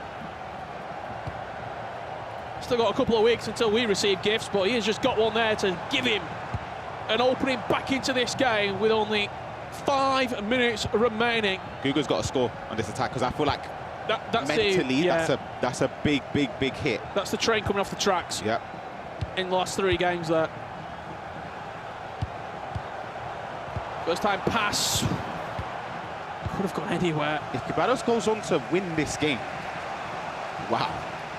So get out of jail free card, but it is also a huge 3 points on the board that really tightens up this group. A draw doesn't really do any of them any favours. It gets Guy Barros off the mark. It'd be 2 draws in 2 games, which is unbelievable, really, considering I think we've seen 3 draws over 3 weeks across all the matches that we've seen. Let's see what else is happening across the games. Levy gets one back. Just pay attention to the bottom right corner there, because Guy Barros does have an attack. He's probing, you know, look at him. Vitinha. That's finesse territory. Little player lock cancel. Twisting, turning, looks for the runs. Hold on, with a good step. Can Guga come up the other end? Look at the run. Pina into Mo Salah. Just turns back now. Pina once again. Bon Mati. He's got him, you know. Is there a pass there? Into Salah. Just twists into danger, and that will do us a game that has simply slipped through the fingers of Guga. It's a weird one, because if you're Gibados, you'll be upset because you were 2-0 up. Yeah. But then you went 3-2 down and... You get gifted it. Genuinely, I don't even know. I can't even tell you what the intention was there. This game, though, Hezers in on goal. You can see the option across the net there.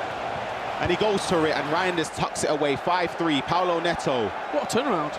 He's someone as well that, in another world, he could be on, or should be on 3 points, and now he's going to find himself on 1 point. I mean, if you look at the table after 2 games, let's have a quick look at some of your comments coming in at home. Bruno saying the new Pina is too much. Are we talking the player of the month there? The player of the month from with finesse, the new player of the month, Pina. I'll be honest, it's worth it.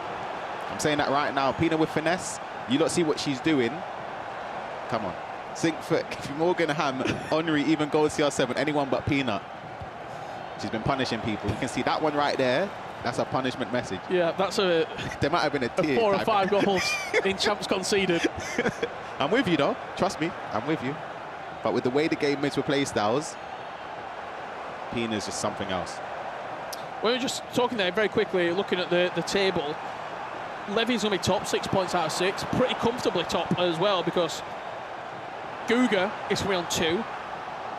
Paulo Neto's going to be on 1. Hezers is going to be on 3. Nasada's going to be on 3. And Guy Barros can be on 1. So there's distance already from Levy and the rest of the pack. If he can continue winning today, he might have top spot sewed up if everyone else keeps dropping points to each other. When I was speaking to a few coaches online as well, they were saying how they think this group is going to be the most tightly compact in terms of like the middle pack. They'll see wins being taken off each other. So it could be the fact that Levy, for instance, is 4 or 5 points clear, but then 2 to 6 is tightly, very competitive. This game's not over yet because Paulo Neto has got one back. There's Pina on a finesse into the top corner. With just over 5 minutes with injury time left to play, I'm intrigued to see how this wraps up. Let me see, Hezers. That talk about game management you've learnt from the coaches, I want to see it right now, because the old Hezers... We need to take one out of Nicholas's playbook here.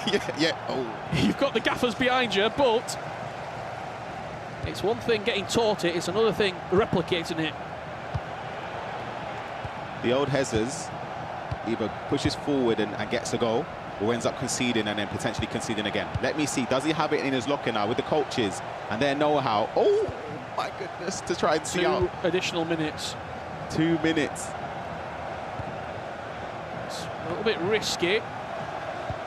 Just the... Gives the ball away in a really poor way. And Paulo Neto has chance to make him pay. Good defending from Hezers. Pass out of the back. Smart. He's waiting for the time. Let's get it out. Full-time result, and there he has it. He's got the Iceman's coaches. He was melting a little bit. Yeah, I was nervous for him. Was Hezers, but he's got through it. A big puff of the cheeks. Ninja in pyjamas off the mark here in Group D with Hezers. And that is 3 points on the board.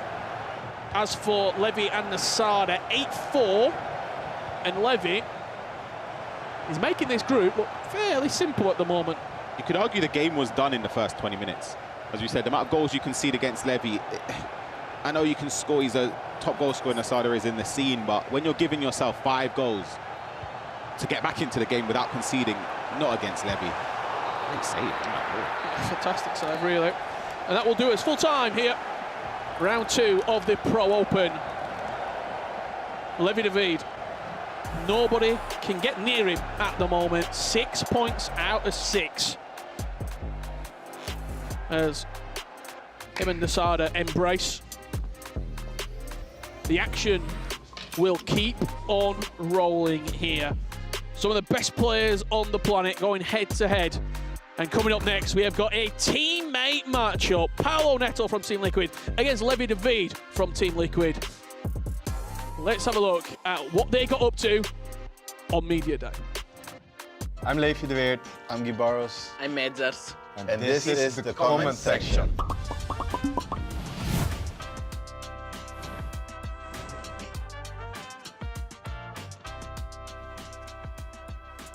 I got it. I think I know it, but yeah. This is not how I would put it, but I think the community puts it like this. Why you are doing like that? No one won't copy you. No? No. If I get it right, then I'm almost sure I have it right. Anders and Manu. Yeah, same as Hezers, Anders and Tex. Yeah. No comment. Yeah, for me it's not a weird comment, to be honest. +1 for me and Gui. Why? Because we got like half. Because we were funny.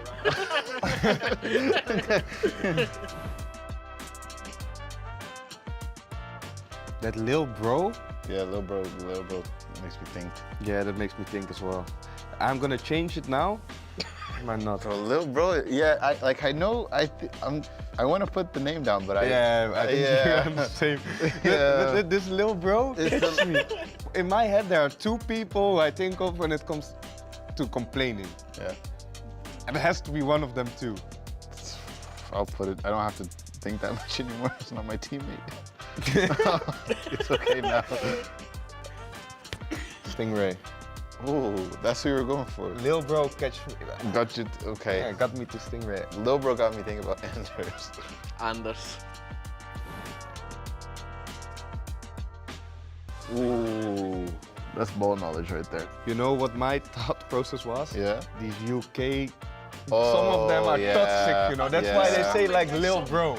I saw Nick's this comment. Yeah? So you're able to read English? Sometimes, when the social can translate it, yes.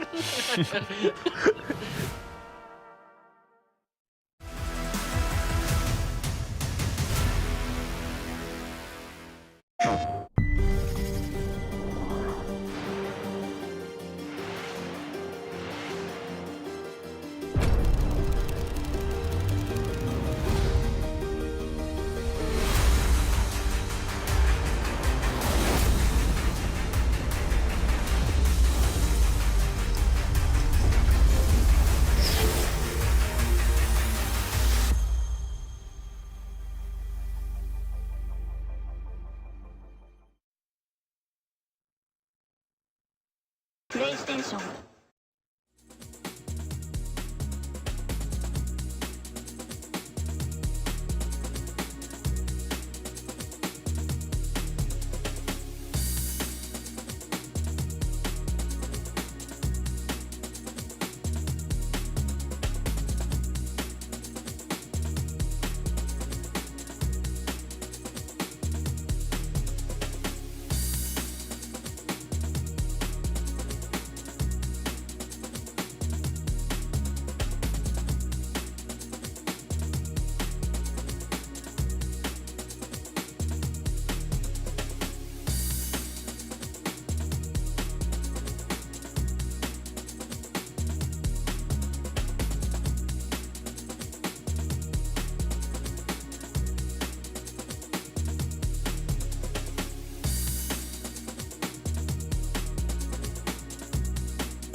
Oh, I don't think it's this, but I'm putting I don't think it's this, but I try. I'm wrong, but... Yeah? Obron. Auburn screams a lot. He screams sometimes. Okay. I put myself. I also put Guy. One guy who's silent, but every goal screams. I'm just a chill guy, bro. I'm chill. I don't need to do that much off the game.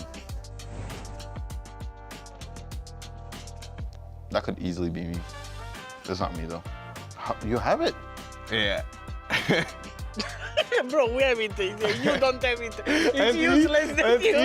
He is sure he knows it because look how he's holding the I don't know. plate for himself. I will put this guy because he's always happy. I never see him sad. Nah, bro, what are you doing? Okay, put Hezers. I also put Hezers. Yeah. I expect that it was me. Okay, that would make sense. I am joined by Levi David, who's sitting pretty top of the table. You don't even seem happy about it. Talk me through how those first 2 rounds have gone for you. Yeah, obviously 2 great opponents in Hezers and Asada, 2 of the best players of the world. Obviously first game in every tournament is kind of hard, but I think I played well. And against Nasada in no time I was 5-0 up, but against a player like him, the game is never done. I was looking to the time a few times, but these 9-minute halves take very long. But to be honest, I just approach every game like I'm on 0 points. So when you were 5-0 up, what was going through your mind? Were you thinking it was something that you were doing really well, or were you thinking that Nasada was potentially playing a lot worse than his level? I was not thinking about either of them. I was just thinking about keep going, keep trying the rhythm and try to score more. Of course, your next game is up against a teammate, Paulo Neto, who, of course, you would have played in previous years. You said you haven't played this year. Do you go into this game a little bit different, or is it just the same job as always? No, just the same. Again, I think this group is very, very tough, so Paulo Neto is a top-tier player and it will just be a good match. A few more questions. Quickly, I will say, obviously you would have seen your teammates in Emre Yilmaz, Manu, they played in the previous weeks. Do you feel extra pressure to try and live up to their standards, or you're your own man? No, to be honest, in these tournaments, everybody is individually. Everybody plays for their own, so do I. I don't think about anything. As I said, every game I approach like I'm on 0 points, and the same goes for the next game. Quick one. There was one person that I was joining on the commentary desk who said that they expected Nasada to go 5 wins out of 5, not you. Do you have anything to say about that? No, it's not a weird prediction. He's a top-tier player, so it could have happened. He lost, but this tournament is not a sprint.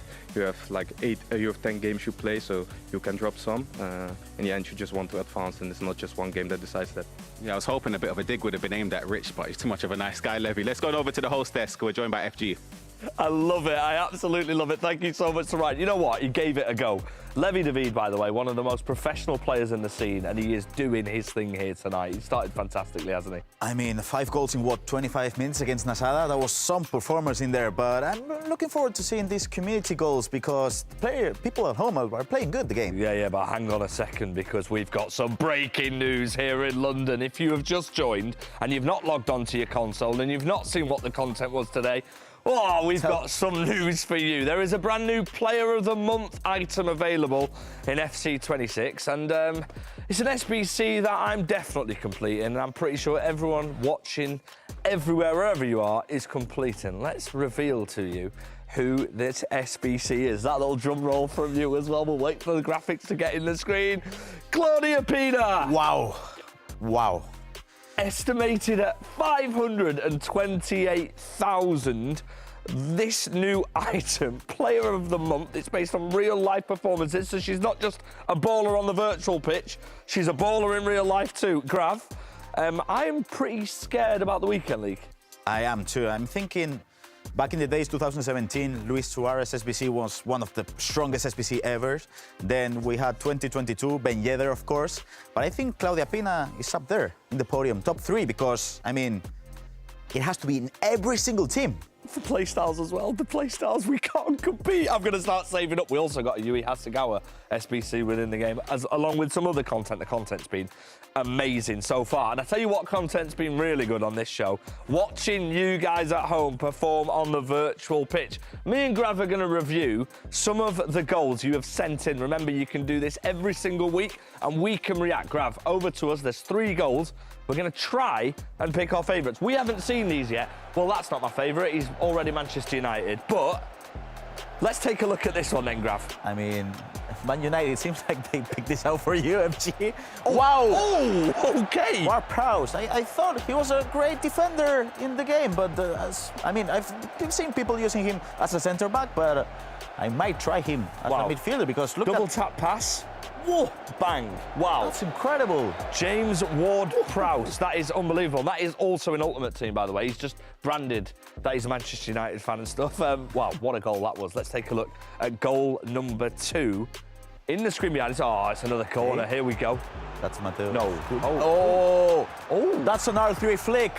Wow. Have you ever seen that? R3 flick and then with a header? Oh, my. That's gotta be, I mean, it has to be a really great third goal to top this. It almost looks like it was a mistake. It looks like it. It almost looks like it. I've never seen that before, but wow, that was a great goal as well. So we've seen 2, and let's see our 3rd goal. 92nd minute, 4-4. Oh, the shot cancellation. It's just the composure. If you look at where you are in the state of the game, with Rodman, okay. These are getting better and better every week. Yeah, I've seen you do that Berbatov cancel to Casey last year. Yeah, I did that a few times to Casey as well, actually. We'll get that clipped up so I can post that. Right, quickly, goal 1, 2 or 3? 2. I mean, that R3 flick, it's just amazing. We should analyze it over there. Oh, we should analyse it over there. Listen, we're going to trigger a poll for you in the chat, and you, of course, get to decide which goal is the best. I'm probably going to go with that James Ward-Prowse goal, you know. Wow, that was a good... Because that was a screamer. Or maybe number 3. I don't know, it's too hard. Listen, the choice is with you. Let's head over to our casters, one of whom has already had his curse strike here tonight. It's just... I try and make predictions, and every time It wasn't the worst one I've heard just from. cursed the players. Goal 1, 2 or 3? I want to say number 3. I'm all in on goal 1. James Ward-Prowse. That caught me off guard though. Yeah, that's a ridiculous goal. We're underway with round 3 of the action here. Myself, Richard Buckley, alongside former Premier League winner Shells. Did it representing the same team Guga's representing here, Manchester City. Once this attack's come in here, he's up against Nasada. That's a early goal from Guga on the finesse. I want to ask you about Guga so far in this tournament. 2 draws.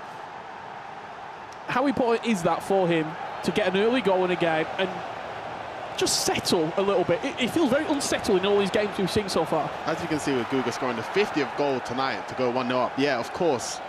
To be honest, even watching him at Atlanta with Guga, I feel like he's the next coming of Nicholas, his South American rival. I think he's got that aura by him where he seems calm and collected. Of course, his 2 results in the previous rounds hasn't been so great so far, but he's looking to win it all and make a name for himself.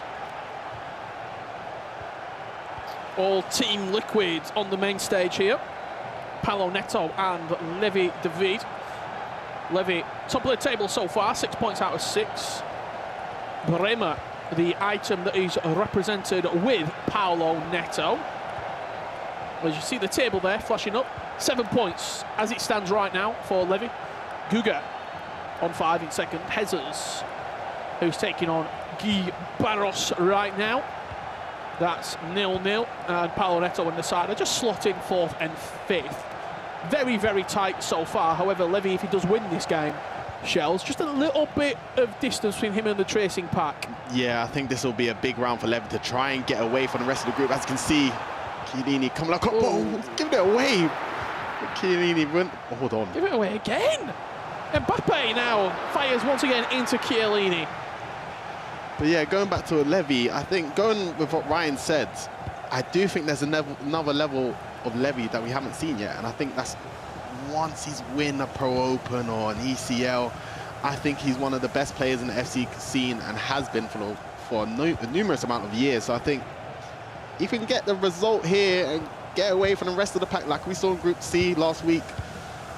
He's already thinking about the knockout stage, and I think if he can book himself a spot early on, he will have a lot of time to prepare for the knockouts. Absolutely. There's Mbappe on the finesse. That's Paulo Neto opening up the scoreline here. 1-0. Levitt does trail here. Talk me through the goal, Shells. Yeah, as you see, tiki-taka just to get the ball into your attackers, and Mbappe on the edge of the box. We talk about with keeper movement being gone. Is that goal scoreable pre-patch? Is Paulo even thinking about shooting there? Yeah, I think now that the goalkeeper movement is kind of gone, players are definitely thinking we can score from here, dude, or it's worth taking a risk or trying to shot from finesse shot, because you're not worried about the keeper being there on the near post. You don't want to give easy opportunities away. As a big save from Donnarumma there, but I think definitely the keeper movement being gone, it just gives the players a lot more freedom, a lot more opportunity just to shoot on goal. So it's not necessarily the actual mechanic of the goalkeeper being moved, it's more the mentality that the players have of he's not going to move his goalkeeper, so exactly. I can now shoot freely. Yeah, especially when you're playing against the best FC players in the world. You got to think, guys like Stinger and Anders, these guys are known for their keeper movement. As you can see, a first time incisive pass, Liao cut inside. And Barros goes 1-0 up against Hezers. You can speak about goalkeeping movement, Buckley. You just got to shoot. You do. You do just have to take the space. Talk to me a little bit about the defending there. He was tracking multiple runners, but I just leave him a little bit open, or was that just inevitable? Watching it back, I think Hezers was a bit too passive with his midfielders early on. As you can see, when players get into transition, it's so hard to slow them down. You've got to make the right decision, but just a little bit passive from Hezers, I think. Levy gets one back there, 13 minutes on the clock, coming from the corner, it looks like. Recycle into Mbappe and a finesse into the top corner. Guga and Nasada, only one goal separating these two at the moment. And it is the Manchester City representative with his early goal in the game. That'll be anything else to report as of yet. One thing I do want to say about Guga's game, I do feel like it's quite low-scoring games. I feel like he likes to be in control. He doesn't want to let it get too out of his hands, but Nasada, he's known for scoring goals, so it'll be hard to contain him for a full 90 minutes. 2-2 and 3-3 both of Guga's results. As for Nasada, 7-3 and an 8-4 loss as Yamal just finesses that one wide. But you can see there already from the decision, you know, they get the space in the box, they're just trying to get the shot off. You said there'd be goals. And Guga with a lovely cross to the back post. That caught Nasada off guard. Do you like to see that? A little bit of variety? I do like to see all the mechanics being used, good or bad. I think it just shows the level some players are at compared to others. You can see a double tap incisive to Mbappe. Hezers managed to get one back. But I do like to see different mechanics being used, especially because I'm not one of the type of players to be using a lot of mechanics. I like to play my type of football in a way. So I think seeing inspiration in other people allows me to get an inside information, see what they're thinking, what they're trying to do, and try and add it to my game. Chiellini with a good step there. That could have been dangerous as Levy was probing in another attack. And Paulo Neto just simply giving the ball back to the man sitting top of the table on 7 points right now. Paulo Neto looking to close the gap. Pina driving. That's an easy goal. Just took the space. Reinders simply walked into the box unmarked. Defensive error or great run? I think that's great attacking play, to be honest. Of course, you know Levy's known for his defending, but Paulo Neto just attacking the space, using the technical dribbling with R1, just waiting to see the option, and he just slides it through to Reinders and just gives him an easy tap in. I think it was great attacking play, just using the space, and Paulo Neto scored once again.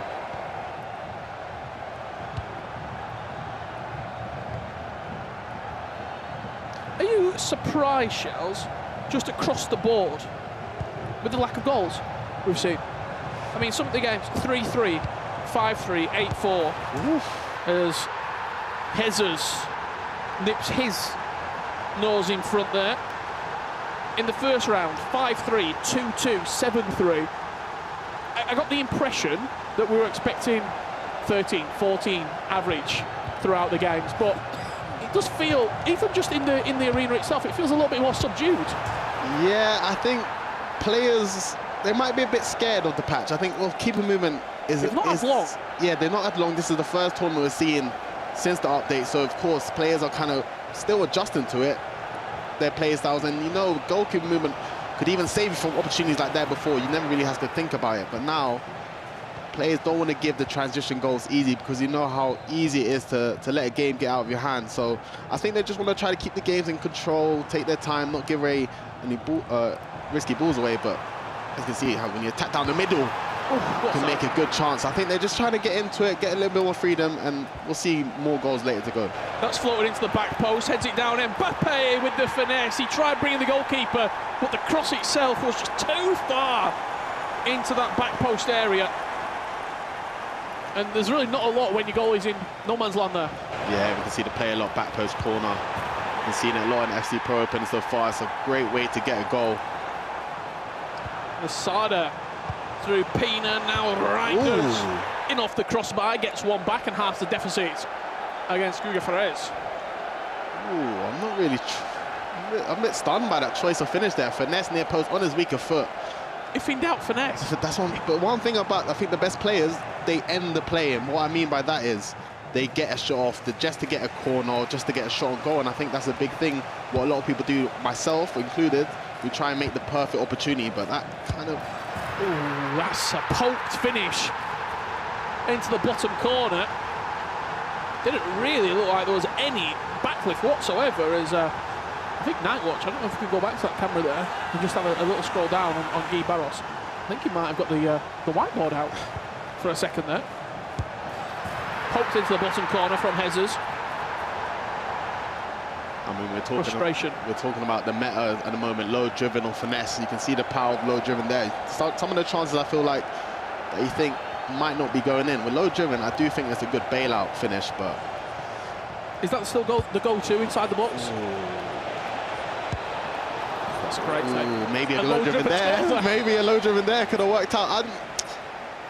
I think it's very good inside the box, of course, but I think the way how goalkeeping has been nerfed a little bit, I think finesse shot is still... Just putting that little bit of height on it. Yeah. You get rid of the footwork Playstyle then as well. And you get around the keeper's arm. I think it's just clinches the number 1 spot for me. I think we'll see another finesse coming in there. Oh, it's not actually. It's a Trivela at the near post through the game changer play style. And Paulo Neto has started to take this game away from his teammate in Levi David. Corner perfectly counted on. Yeah, we know how transition is, and Lamine Yamal and this new card as well. Everyone expects the finesse shot with his gold play style, but smashes it near post, and you can see Guga making it 3, and that's another goal where I think people wouldn't be shooting before with keeper movement. Exactly, trying to get a chance of better than that, but with precision shooting, I think these pros just know how to game it around the keeper, and it just... Do you think that pro players across the board are taking lower percentage risk shots?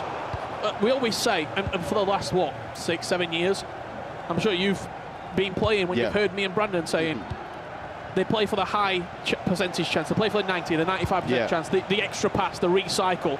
It feels like we're seeing lower percentage chances now because the goalkeeper movement has been taken out of the equation. Yeah, I definitely think players, I think that's kind of an old fundamentals type of style where you try and work for the high percentage shot.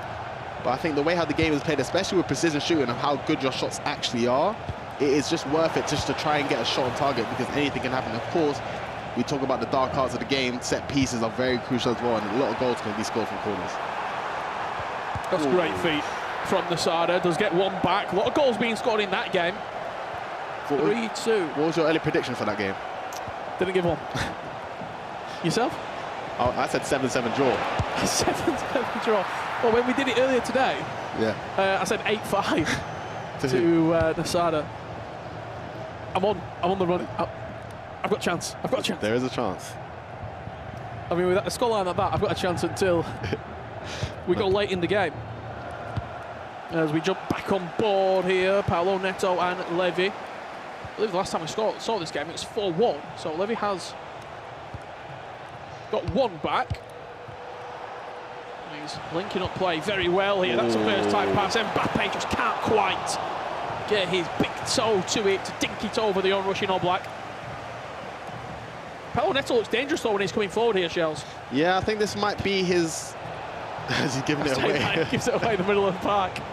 Nah, I think Paulo Neto, he's kind of gone under the radar in this group, but I've kind of had my eyes on him. I think everyone could take points, but of course the first 2 results was quite disappointing. But playing your teammate, if anything, maybe might be the most comfortable you might be playing against.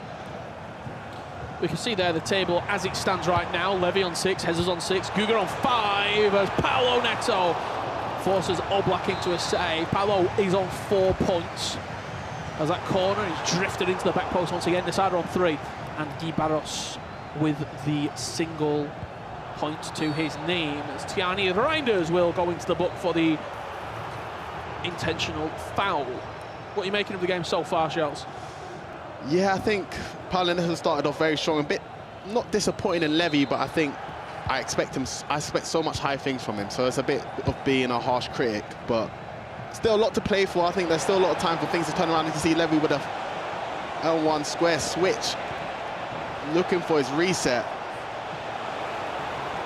The one thing I like about Levy, it seems like his mental side of the game never really affects him. You still see him trying to take risky passes, but he's also trying to play calculated. He's locked in. I'm sure he's got a lot of time to try and get back, but Paulo Neto's looking very dangerous going forward. I think it's just standing with you. You just give that commentator's curse, I think. You have to say Paulo probably wins this game on the counter-attack, but if Levy can take control of it, spins inside and crashes one against the crossbar. Mbappe on the follow-up. Paulo just simply wasn't quick enough to close him down, and after taking a touch, settling himself, just slots it past the goalkeeper. I'll be honest, I was so surprised Levy didn't do the extra pass, but that's why he's playing and I'm not, because that definitely would have got intercepted. But you can see the thought decisions from these pros. As soon as they get enough space on the shot, finesse shot straight away. The extra pass is on there. The extra pass is definitely on there, but as he cut inside with Yamal, their first thought is just shoot, and they know the keeper can't really move, so... Just wait until we get later in the year, team of the year. Yeah. Birthday, foot birthday. Oh, hey. We're looking at, as the items get better, I think there's going to be some serious options to consider. Listen, I'm already scared of this SPCP now that I know every weekend league game will be playing against her. But Finesse on either side. Just imagine a team of the year, Pino. I don't know how well she's doing, but listen, that will be nightmares for the rest of the year to come. Can Levy get one back here before half-time and take us in to half-time with a level game? Oh, well, Paulo Neto once again re-established that two-goal cushion. Lovely pass. Reinders quickest to it. 12 yards out. Will fire Paulo Neto into a 5-3 lead as we go into half-time. 8 goals in the first half. This is what we expected. It's a great ball. I think Paulo Neto just gets his triggers spot on, and you can see Rodri playing a pass to Mbappe and a double tap square cross. Chiellini just not quick enough. He's just making Levy. The thing about this game, in transition, anyone can look the same defensively, and I think, as you can see in the best players, Tex against Anders. Yeah. Anders made Tex just look like any other defender. I think if you can transition so well, which Paulo Neto is doing against Levy, it's so hard to defend against. And I'll be a bit surprised after the game against Lasada. I thought Levy could have been the 5-0 man. As it stands, no one is going to be perfect in week 4. Hezers leading 3-1 here against Guy Barros. Just having a quick look over behind us, that other game taking place right now, still underway between Lasada and Guga Perez. There's one back for Guy Barros. Once again, guess who? The scorer. Low driven at the near post. You see the triggers, but Vitinha with a ping pass.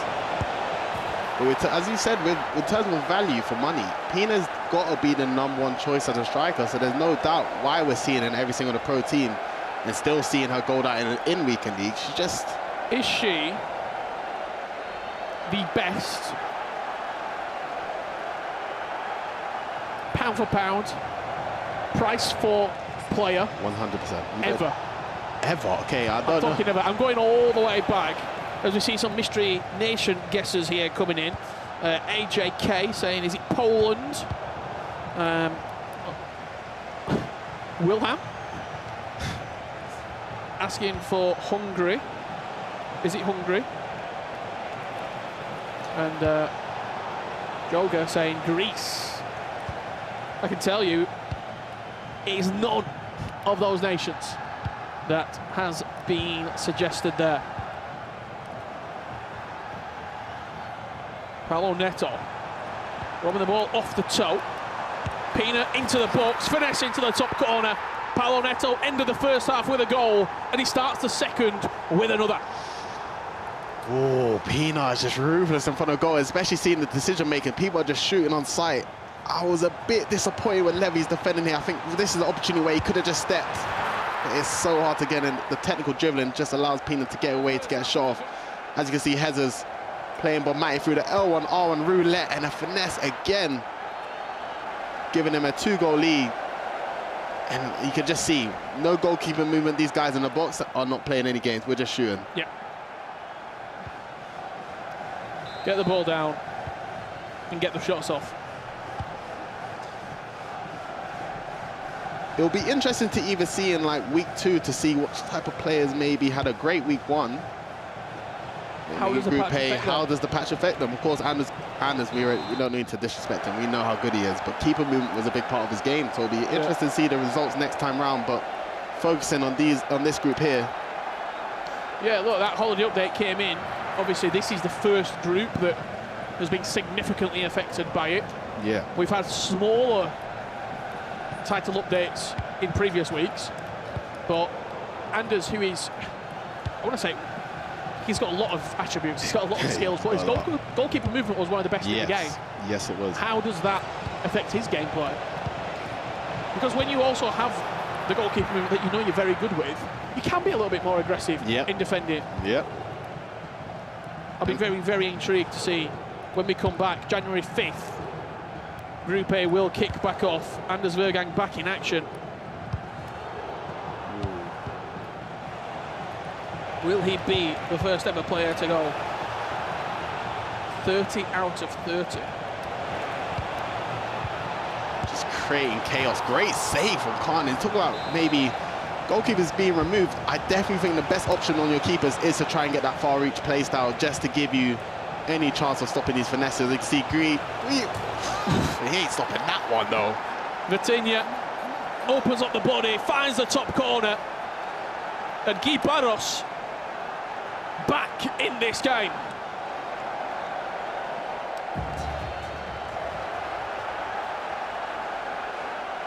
We'll see that again, Shells. He tried it the first time, played the corner short, and with the star performer Vitinha, it was inevitable with the finesse plus play style. And it's even about what I said, just trying to end the play, just to get a corner to give you another chance. As you can see, Paulo Neto trying to make it 7. Oh, get him gone. A bit unfortunate. All Black, it's time to go. But as you can see, I think what I was saying earlier, you've got to end the play. You want to give yourself an opportunity, and I think with precision shooting, anything can happen. But sometimes when it's not your day, All Black, you got to be saving that one. Going back to Nasada versus Guga. A matchup that I was looking for, and Nasada with a low-driven cross once again to equalize 3-3. A matchup that I couldn't wait for. Guga, I was about to say Guga versus Nasada.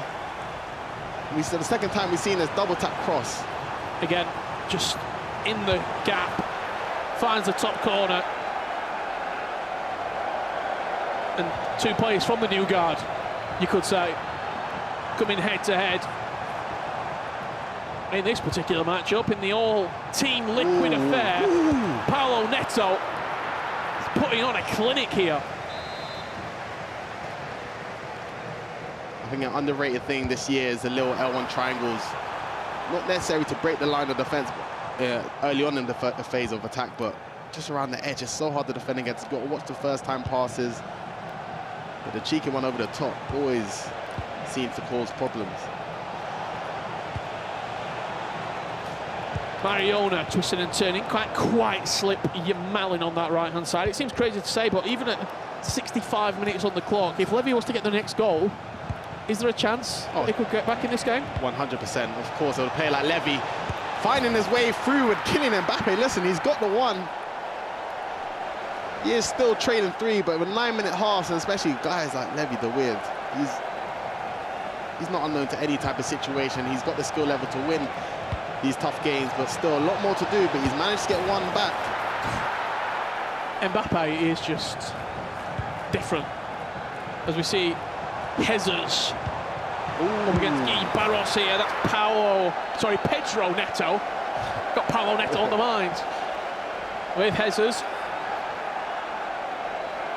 As we're going to jump back into this game here, Nasada and Guga, this would be simply unbelievable if he got 3 draws out of 3 if Guga was to split the points here. I mean, he hasn't lost. He didn't lose in Atlanta, so he's also not won yet.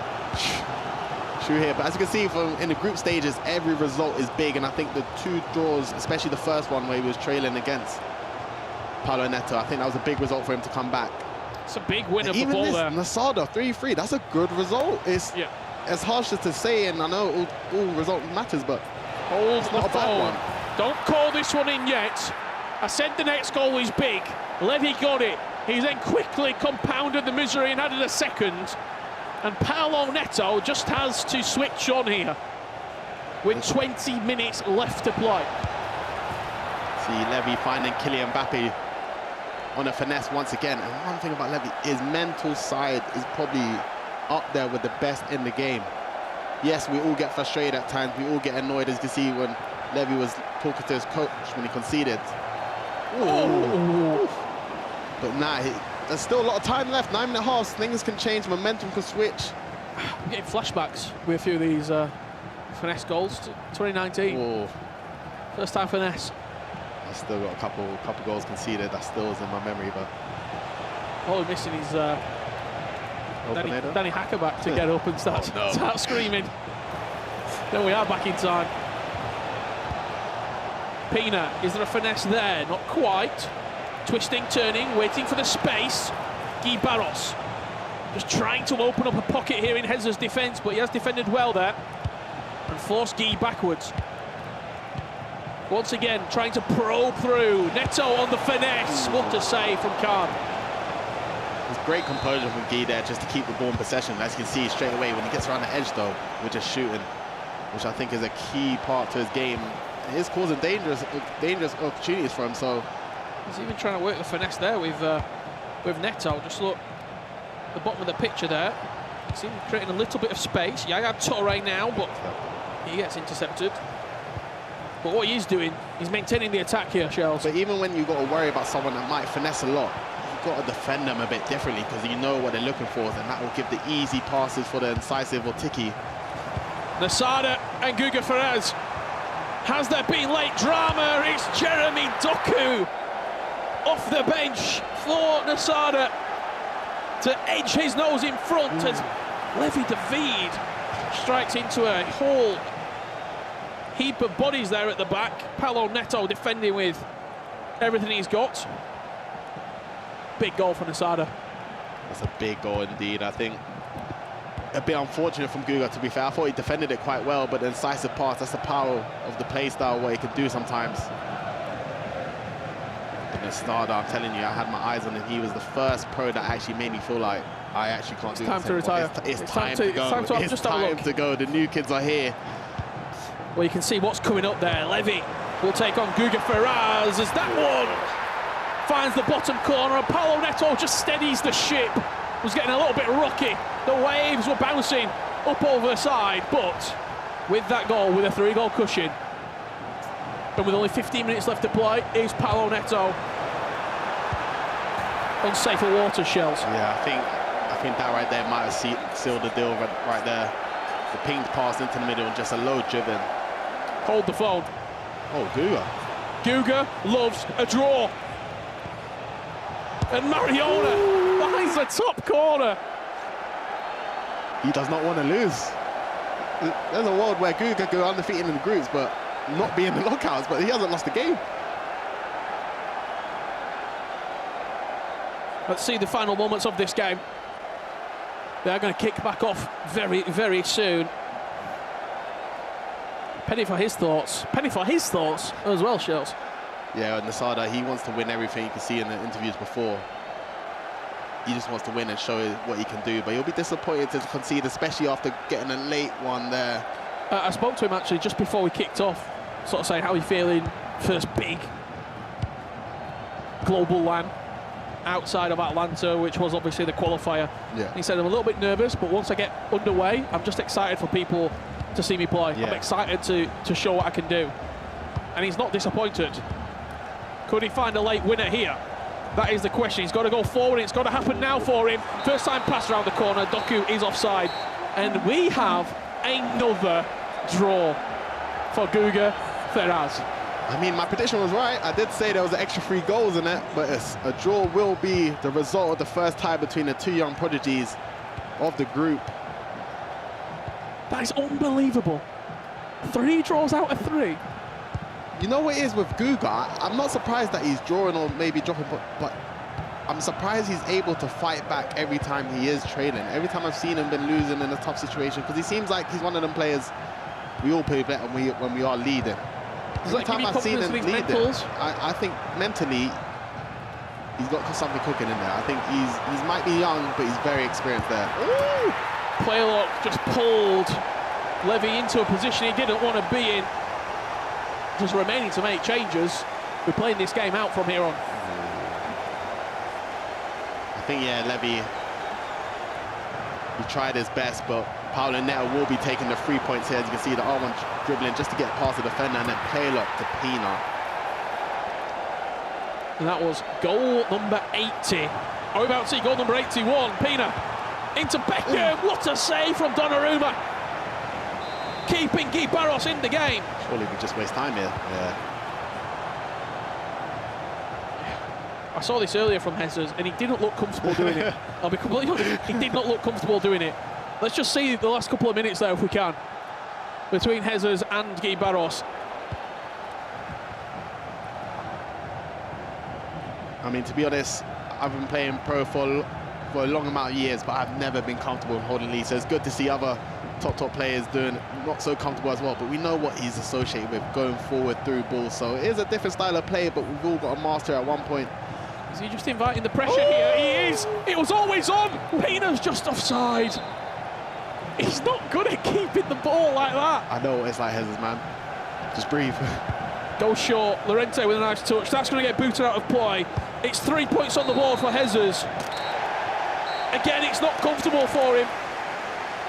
But he, in the adversity, picks up another crucial 3 points in this group. Very big, crucial 3 points indeed, especially with Levy dropping points as well. Bringing the gap a little bit closer. And of course, speaking about Hezers, that Tamale item. A couple more upgrades. Absolutely. Mbappe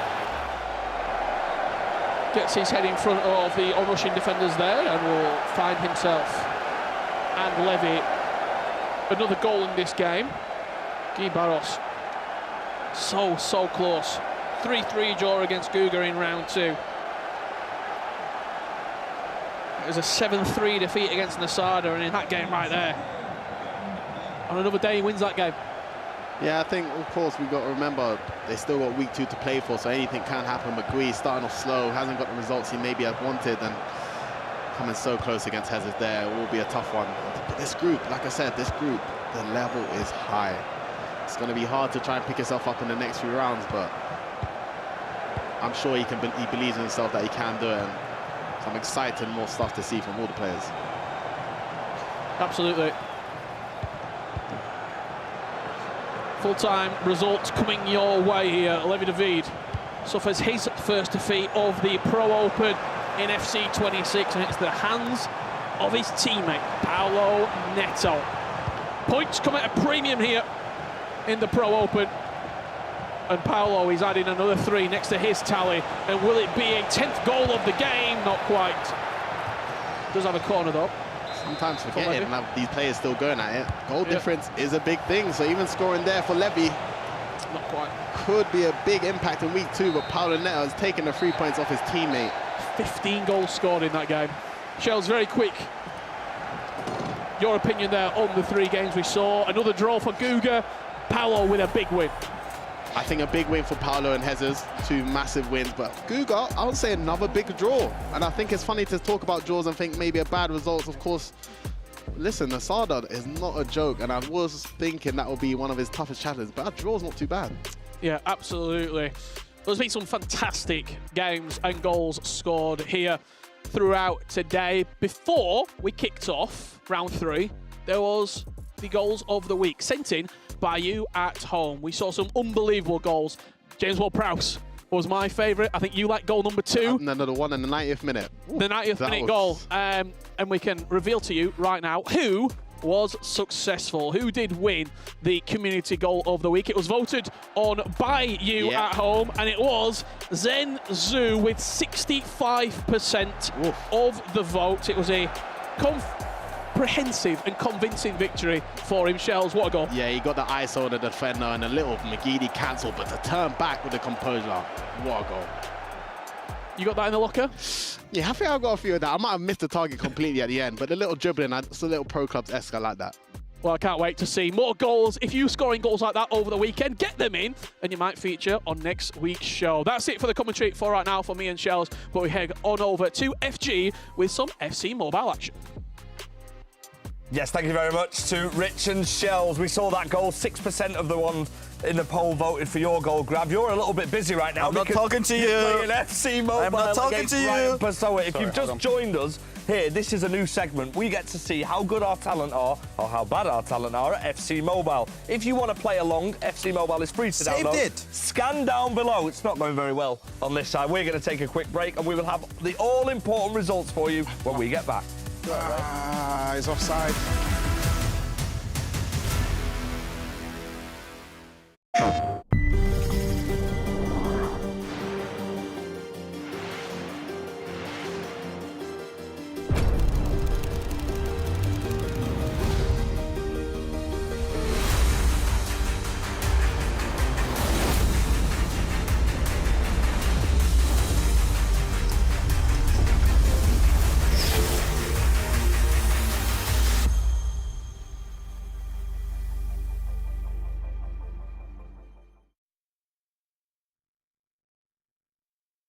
PlayStation.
You have to be positive as much as you can, because if you have negative vibes, bad vibes, you are not gonna win. And so, like, you have to enjoy everything about this work.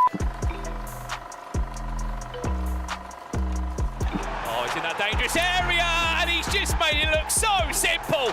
A lot of people think that I'm happy every time, but like, I really hate to lose. Like I said, it's better if you enjoy the journey with a smile than to be sad. Wow! Wow! What a goal! I have to enjoy the journey. The goal is always to win, but it will be not easy. Play FC 26 and win prizes on PlayStation tournaments. To sign up, look for the in-game PlayStation tournaments button or head to the FC 26 Game Hub. Bring your best squad, show your skills, and compete for prizes and more. Yeah, welcome back, everyone. Welcome back, everyone. Now, you know what? Excuse me. No, hang on a second. Just a little bit. For all the FC Pro loyalists in the chat. Just a tiny bit. For all the FC Pro loyalists in the chat who've been watching this series every week, that is not real. I can't even remember, but it wasn't 2. It was 4. Just VAR who changed it out. No. We're cheating. We're doing that, man. It was 4, and I'll put an asterisk back there because I was injured. You're all right. Yeah, okay. all right. Let's see how Ryan and Grav got on then, shall we? Because you're laughing, but it didn't really go your way, We got did 7. it? We got 7. The thing is, Let's take a look, hold shall on. we? Look at the time there for the first chance. You noticed that? It's meant to be a minute and a half. I've just been told. half. Okay, I've just been told, guys. You said you got 7. You got 7, You're yeah. not far off. You got 6. It was 7. What are you talking? No, guys. Hey. Guys. I'm calling VAR. It was 7. No, I'm genuinely listening to VAR right now. You got 6 between you. You got 3. That's genuinely. We've been screwed out of this. We've been cheated. Why? We were told a minute and a half, and they've given us 40 seconds, by the way. We had 40 seconds each. Just checked again. Nope, you got 3 each. It's 7. It's 7. So, would you like to? I'm leaving this studio right now. It's 7. Would you like to write your scores down or not? Yeah, sure. That's right, I'll do it for you, mate. No worries. I'll put you 3, and I'll put you 3. And if you just mind the gap, lads. I got one more than you. Listen, a word on FC Mobile, because it is incredibly fun. It was good fun. Honestly, I enjoyed it. Yeah, it was really good fun. And I scored those finesses as well in there. Yeah. I must in the goal. But to be honest, if I'm not comfortable in here, in this situation, in this studio right now, because I feel like... We know the truth, Gav. Yeah. Don't worry about it. I'll tell you what, we might start a poll and say who's telling the truth. Do you believe Grav and Ryan, or do you believe me? Production, by the way. First Don't worry. things first, the I'm table noticing. never lies. Let's head over to Mr. Richard Buckley and Shells. They watched it as well, so they can verify. 3. 100%, by the way. 3. That's what it was. FC Pro IQ, we've seen some unbelievable stuff over the week, Shells. Today, we're going to look at defensively, because he might have lost his last game, but we've seen some unbelievable stuff throughout today. We want to highlight this play here from Levy in particular. Let's play it out first time, and then we can break it down and tell me exactly what he's doing, because you said when we saw the clip the first time, there's a lot going on here. Yeah, there's a lot going on, of course, and you're playing against a guy like Nasada, you've got to worry about everything. But what Levy's doing here is just the use of both the AI, his own controlling movement, the second man press, and even the offside trap. It's just second to none. To slow the Nasada down, it's just an impossible task. So let's go sort of from the start of this clip, because there's a lot going on. I want you to highlight the main things. Yeah. Is it? I mean, I'll just leave it to you. Let's play this on quite if we slowly. could slow it, if we could just play the clip slow down as fully as possible, just so we can actually analyse what he's doing. His player switching is, of course, very important. As you can see, straight away, he's stepping with the centre back to stop the incisive pass, but he's still pressing Reinders. But even here, he's got to watch out for Neto with the player lock. But he switched to De Jong. He's bringing Chiellini. He's bringing a lot of bodies forward. Just roll this back a little bit more. So when he, because I want to sort of highlight this. We'll just pause it there. When this ball goes in here, he's actually highlighted there. He's got the fullback. Yep. A lot of people would be in maybe continuing that movement there. Yep. Or they're going in here, or they're pulling out there. Yeah. Talk me through what he does here, because it is unbelievable, really. Yeah, he's just trying to play the attacker, trying to see what he's doing. But as you can see, he's anticipated the first time through ball straight away. And he's second man pressing. Yeah, but he's switched to De Jong and second man pressing, just allowed to bring in bodies forward, because you know a turning goal could cause a lot of problems. But he's just bringing bodies forward just to try and bring the numbers. And as you can see, as he goes back, you're going to see something very soon. Look, pause it right now. The offside trap being activated by Levy the Weird, just allowing him to push the defence line a bit more to squeeze Nasada and not give him any easy pass through. So as this ball comes back here, as he's looking to recycle, it's this offside trap. Go forward, go forward. The first thing he's doing, as you can see with Reinders, he's committing towards Mbappe to not give him any time on the ball. He's flying towards him. He's flying towards him to try and suffocate him, just not give him too much time, because you know Nasada on the ball is one of the scariest players. I mean, just look at that. I mean, just look. It's a line. There. That's almost impossible to try and break down. And if you even just look at the line of his midfield, he's trying to keep them in a line as I can't even pronounce the word, but everyone knows what I'm talking about. As straight as possible. But just wants to keep everyone close together, allow them to help each other at all moments, but it's just masterful defending from Levy. Yeah, we can see the clip sort of roll out here. Levy, he has been outstanding all day long. Obviously suffered a defeat in the last game, but I expect him to bounce back. He wins the ball back, and he made one of the best attacking players in the world in Nasada look relatively basic. Yeah, and I completely think honest. with Levy the Weird, of course, he lost the game before, but his defensive performance against Nasada, I think that'll give him the confidence to bounce back in the next round, and hopefully he'll be winning his last 2 rounds of the game. I believe we can have a very quick look as well at some of these live market players, because we've got some big increases. This is Bremer for Paulo Neto. Obviously coming right down here as the days goes on. He was down 60k when we started today. He's rising and rising. Looks to have plateaued off ever so slightly, but if you could pick him up for 60k and you're selling for 75, that's profit. Yeah, that's a Ryan Pessoa move. I don't think I'm going to bite the bullet on that one. But of course, I'm looking at the Tonali price. Can we get an update on Tonali? That's one of the best items we'll in leave the it to FC, Grab and Ryan. They can update us. They can update us, but yeah.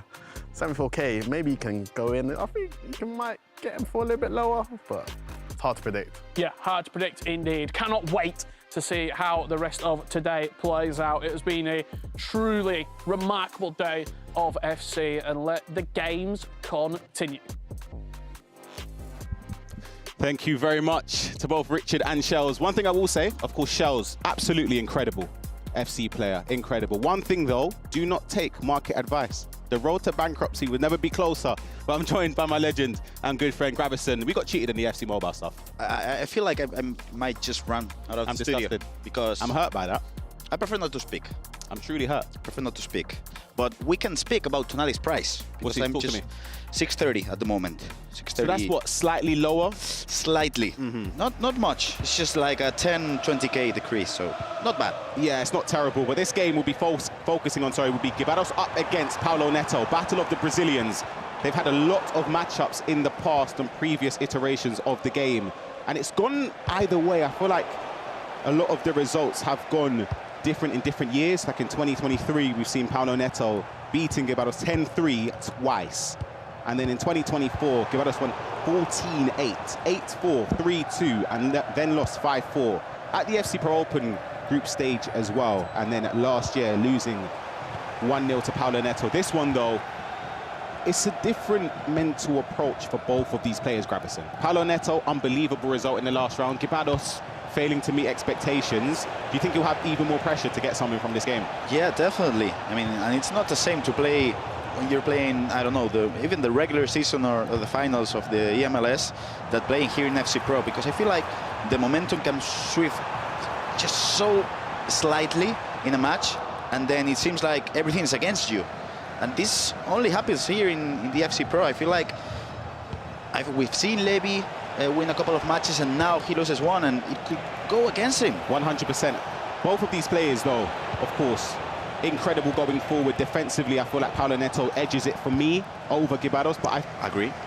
Those two chances we've just seen didn't lead to any shot choices, but I feel like they could have played a through ball. I don't know if that's just a lack of confidence in the final third. Yeah, especially against the depth. They're probably using 70, both of them, so those offside traps. If you second guess yourself, you won't be able to pass it. Yeah, beautiful play lock there into Bonmati, getting ahead of Chiellini, I believe that was. You couldn't get the body in front. And Levy David takes a 1-0 lead against Guga Ferraz. That's the thing with Levy. He just had the two brilliant wins. Now he gets one loss, and you probably felt like the momentum was against him. First thing he does, score a goal. Yeah, exactly. And it shows the mental fortitude he does have whenever he goes into a game. I spoke to him earlier in the interview. Every game is treated like a different. He doesn't take sometimes, in this case anyway, the negative experience from the previous one into the next game. Nasada up against Hezers. Just about 10 minutes in here. It's going to be Nasada looking for that pass across, and he finds it for Pina for an easy tap-in. You know what? Hezers uses the classic camera, which is so weird because he has to be one of the only players to still use it. The camera that we used to use, I don't know, back in 2019, 18, 17. How can he defend with that camera against Nasada? Because I don't feel like he's going to be able to defend in a camera in which it's so low, so you don't see the angles, and Nasada triggering runs with the strikers, with the wingers. I don't see a way in which he can defend against Nasada. Yeah, and the centre mid's flying at you as well. As you can see, though, on the screen, the FC Pro Live items represented by both players. Bremer, we just spoke about, and we saw his market trends. Choupo-Moting with Guibados, who is yet to get an upgrade, but of course he has the potential to get points on the board in these last two rounds. See if he can build up here with Jude Bellingham. See the run with Vitinha, gets a shot off and the keeper saves it.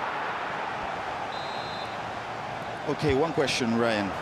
Bremer doesn't have anticipate or intercept. If you could give him one playstyle, which one would it be? Can't play for me. No intercept. I value intercept over anticipate. Anticipate you can somewhat get away with, in my opinion. I think intercept is vital.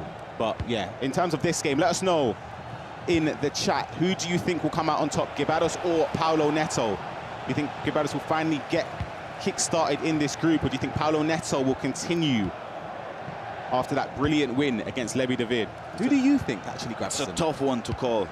I think I'm gonna sit on the fence on this one. I don't usually sit on the fence, but I will sit on this one. But I want to look at the chat to see what they think. Oh, great bit of play. Yamal's in that low. You spoke earlier about him, how effective he is. Unbelievable bit of strength there. I mean, it's just that bruiser play style. Even though it's the regular one, it's amazing, and he only costs 150k. You have to buy him. We just said that Beautiful, beautiful FC play by Guga with that Claudia Pina low-driven finish to make it 1-1. Jumping back in, perfect timing. It's going to be a low-driven attempt, and it's going to be from Guibarro straight in the bottom corner there from Pina. From low-driven to low-driven, I mean, welcome back to FC 26. Yeah. After the goalkeeper adjustments, what do you prefer, low-drivens or finesse shots? I'm a finesse kind of guy. Same. But that first touch was amazing. Claudia Pina. The celebration with Guibarros. Joga Balnito. It's jumping over to this game live between Guga and Levy. We're jumping in at a perfect time. And it's none other than Reinders to get the lead for the Man City representative here, Guga. We've seen him score those earlier as well. Left foot finesse shots with Reinders. Talk to me about that. I mean, seriously. Left finesse with Reinders, what's going on? When we, it was the start of the year, it was before, obviously, the adjustment to goalies. He was still letting them fly. I played in the FC Pro Open qualifiers and I lost the game to someone, no joke, anytime at the edge of the box, because I don't really expect it. Left foot, Tijani Reinders, regular gold card, just sending them top bins every single time. Beautiful bit of play there again from Nasada, 2-0 up. I'm telling you, I know this is some kind of insight which many people might not understand, but the classic camera on FC 26, the angle is so weird in which it's so low on the pitch that you won't be able to just defend those passes. What camera angle do you use? I'm a co-op kind of guy. See, I haven't used co-op in years. Come on. I used to love it when everybody used, was it 5-2-1-2 or 5-3-2, just to watch the fullbacks and their overlaps, but I just use telebroadcast on default. You can see there, Group D as it stands. Sorry, I just had to take a double check. Nasada's top. Yes. Obviously, Levy de Veer now losing. Yes. Look how tightly compact it is. From 6th all the way to 1st is a 3-point swing. Crazy. Crazy. Finish. Oh, that first time shot. He's still got a second bite of it, though. Good defending in the end by Guibarros to prevent the equalizer. We were discussing this prior to the show. I mean, this group was going to be tight. Look at it. Oh, it's a great group from Levy. You know what? That's sensational. Picks out the pass straight into Mbappe. And Guibarros makes it 2-0. I've heard that celebration through our mic. Guibarros 2-0 up, as you said. It's a perfect moment in the game because we spoke about trying to get points on the board, especially in week 1 when you know you're not playing your best. Guibarros won't mind me saying this. He's far from his best right now. Yes, he is. Far from it, but he's doing enough to stay within the conversation. Played across to Bellingham, who, in my opinion, is one of the best midfielders on the game. I think top 2. I honestly think top 2. Agree. I mean, those playstyles, it has to be top 3 at least, let's just say. So we jump back by Hezers, make it 1-2 with the low driven by Claudia Pina. So, what would you say is your favorite center midfielder in the game right now? See, I've got some unbelievable evos, right? But I'm not going to include those, but ones that, the players you can buy on the market. Yep. Vitinha. Yeah. Rodri. Jude Bellingham. Okay. And Reinders. Reinders, you gotta throw Reinders. Yeah, I think, obviously, I've not been able to get the funds up to buy that Pateas Thunderstruck. She's got finesse shot. With this meta, she must be unbelievable. Yeah, but I don't know about you, but those 2 million coins. I gotta save those. 3 million even. Team of the year's around the corner. I need my coins. Yeah, I'd give Rodri a shout as the best center midfielder in the game right now. Do you know? I'll give a tip here for those that aren't familiar. I'm sure because we've got an active FC community. They know what drops at 6 p.m. Hasegawa, her SBC item, do not let that one expire without entering your team. No, that is a must-complete SBC. Tiki-Taka Plus, she's got unbelievable play styles. Trust me, that is a superstar. 87 rated, slots in the team. The links are good as well with City players. You said Reinders, unbelievable in the game. That's a good shout. I will definitely try to complete here as soon as I can. As we just see this poll, who will win this Brazilian head-to-head. It might be Paulo Neto Biggie Barros because Paulo makes it 2-1. He might have seen the results of the poll. He had to live up to expectation. I thought Guibarros got a little bit unfortunate that the pass that was intercepted fell straight back to Pino. You see it in the replay. Mbappe does a ball roll back outside, tries to recycle possession. Maicon there, the turn, and then from that moment, barely any backlift. Pina just arrows it into the top corner. And that is why finesse shots, ladies and gents, it's so important on this game. Hold on. Just see Pina. Oh my goodness. The power behind that strike from Pina. Scored one similar, actually, champs this weekend. Honestly, we're Pina as well. I didn't expect her to be a dead ball specialist. How do you do that? I lower the, you know, like the arrow. I lower it so there's I know if I put a lot of power, it won't go way over the bar, and I aim it outside of the wall. Okay. And I just pray. Whether it either hits the target and goes in, or it goes miles wide. Okay, production. Maybe for another R3 segment, I want to have a look at that. Because I don't score free kicks. I don't score them. I score free kicks. I do. That's something that, I'll be honest, that's like one of my specialties. A dead ball situation, even corners, I'm all for it. See this attack from Paulo Neto. Good bit defending there. Yeah. From Yaya Toure. Of course, throughout the stream, we've been mentioning the Mystery Nation. So let us know in the chat what nations you believe in. Beautiful play, Gibados, and the finish. Unbelievable finish there as well. Jude Bellingham. Gravison, talk to me about that build-up. It's all about that tiki-taka. I mean, I feel like when he was just controlling the ball, he was looking for that Militao to go forward, just a step. And when he did that, he went for the pass. It was an easy, open through ball, and then he could go for the low-driven finesse. He went for the low-driven goal. And Nasada with another goal by Reinders to make it 4-1. Oh, that's a poor offside trap. Make it punished. 3-2. You get punished. An offside trap, that's one thing I learned over the years, is if you do offside trap, make sure you do it when your opponent is not facing your goal, because you can get punished like that. And Guga makes it count, as you can see here. The offside trap comes in, ball roll inside, and then it just gives an easy opportunity. There's no goalie movement to save Levy in that situation. The mistake is done beforehand. And if you want to know how to offside trap correctly, Levy does it perfectly, and Shells and Richard broke it down perfectly on the FC Pro IQ segment. Goals galore. Hezers getting one back in this round. You're a happy person now, Ryan. I needed goals. I want more though. I'm still not happy. I told my chat we might see 200 goals today. I don't even think we're at 100. I don't know if production can count up. 96, right on cue. So we're miles off it. I need about 20 goals per game in this round. Gravison, the Mystery Nation, as I was saying, without giving it away. Yep. You give a hint to the chat. Okay, so let's just say that there is the red color on the flag. Narrows it down a little bit. It does. It does narrow it down a little bit. Red color, they're in the World Cup that's coming up. I think it does. Yeah, fair enough. We'll see if that changes any of the guesses from the chat. These are the live results, as you can see at the bottom of the screen, and the live table as it stands of Group D.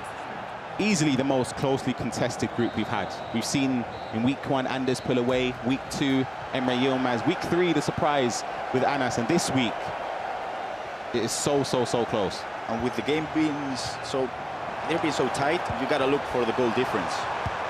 As Hezers makes it 3-4, because goal difference is gonna be huge now, Ryan. Yeah.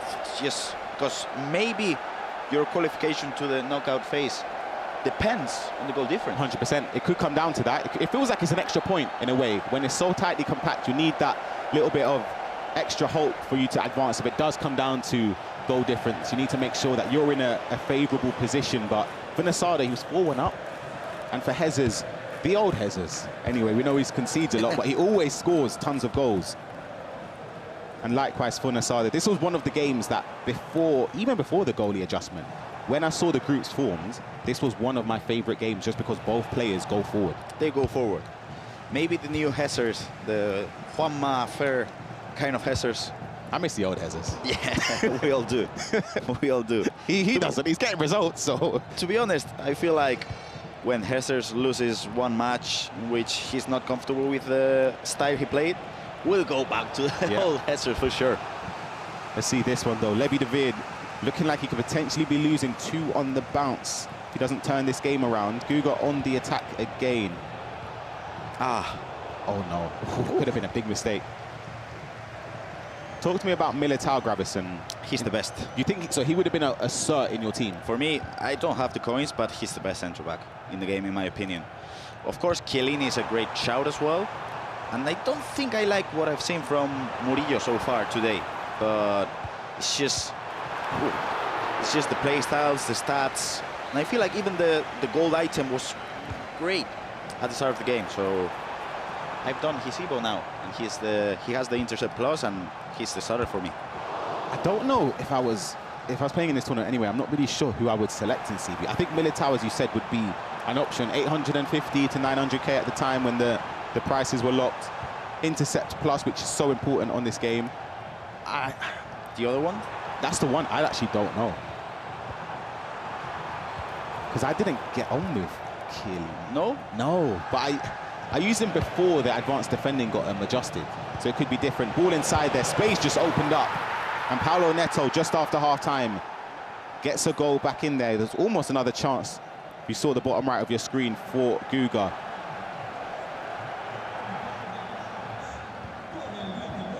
Yaya Toure is another, I don't know, another player that I don't really like, even though he has the incisive pass. I feel like he's not strong enough to be a starter, at least in my team. Mr. Nation is Panama.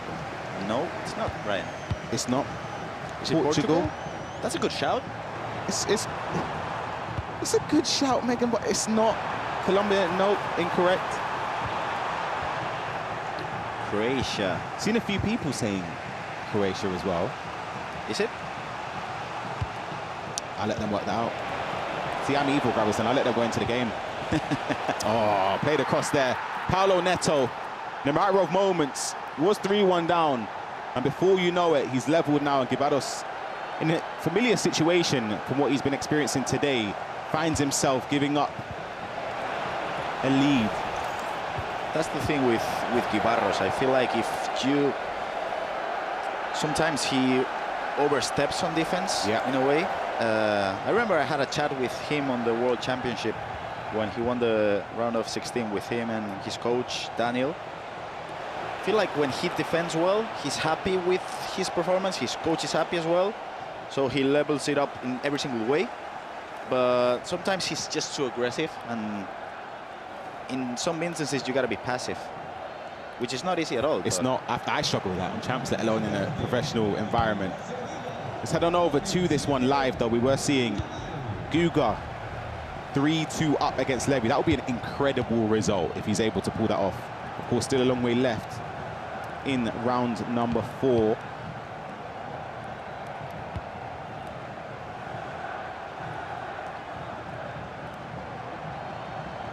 As you can see now, Guibaros attacking, just trying to pull the players out of position. And now this is a dangerous one because he rushed it a little bit, but you can definitely see the game plan with Guibaros trying to keep the ball, and whenever he gets into a space between the midfielders and the defenders, that's a goal. He's had that a few times. Now he's played that one across there. The ball could be played, it's not. He's cut inside. Beautiful play, and the finish is unbelievable. Yeah, Night Watch, we loved it as well. Come on, that dribbling with Rafa Leao. It's all about the left stick dribbling sometimes. Beautiful.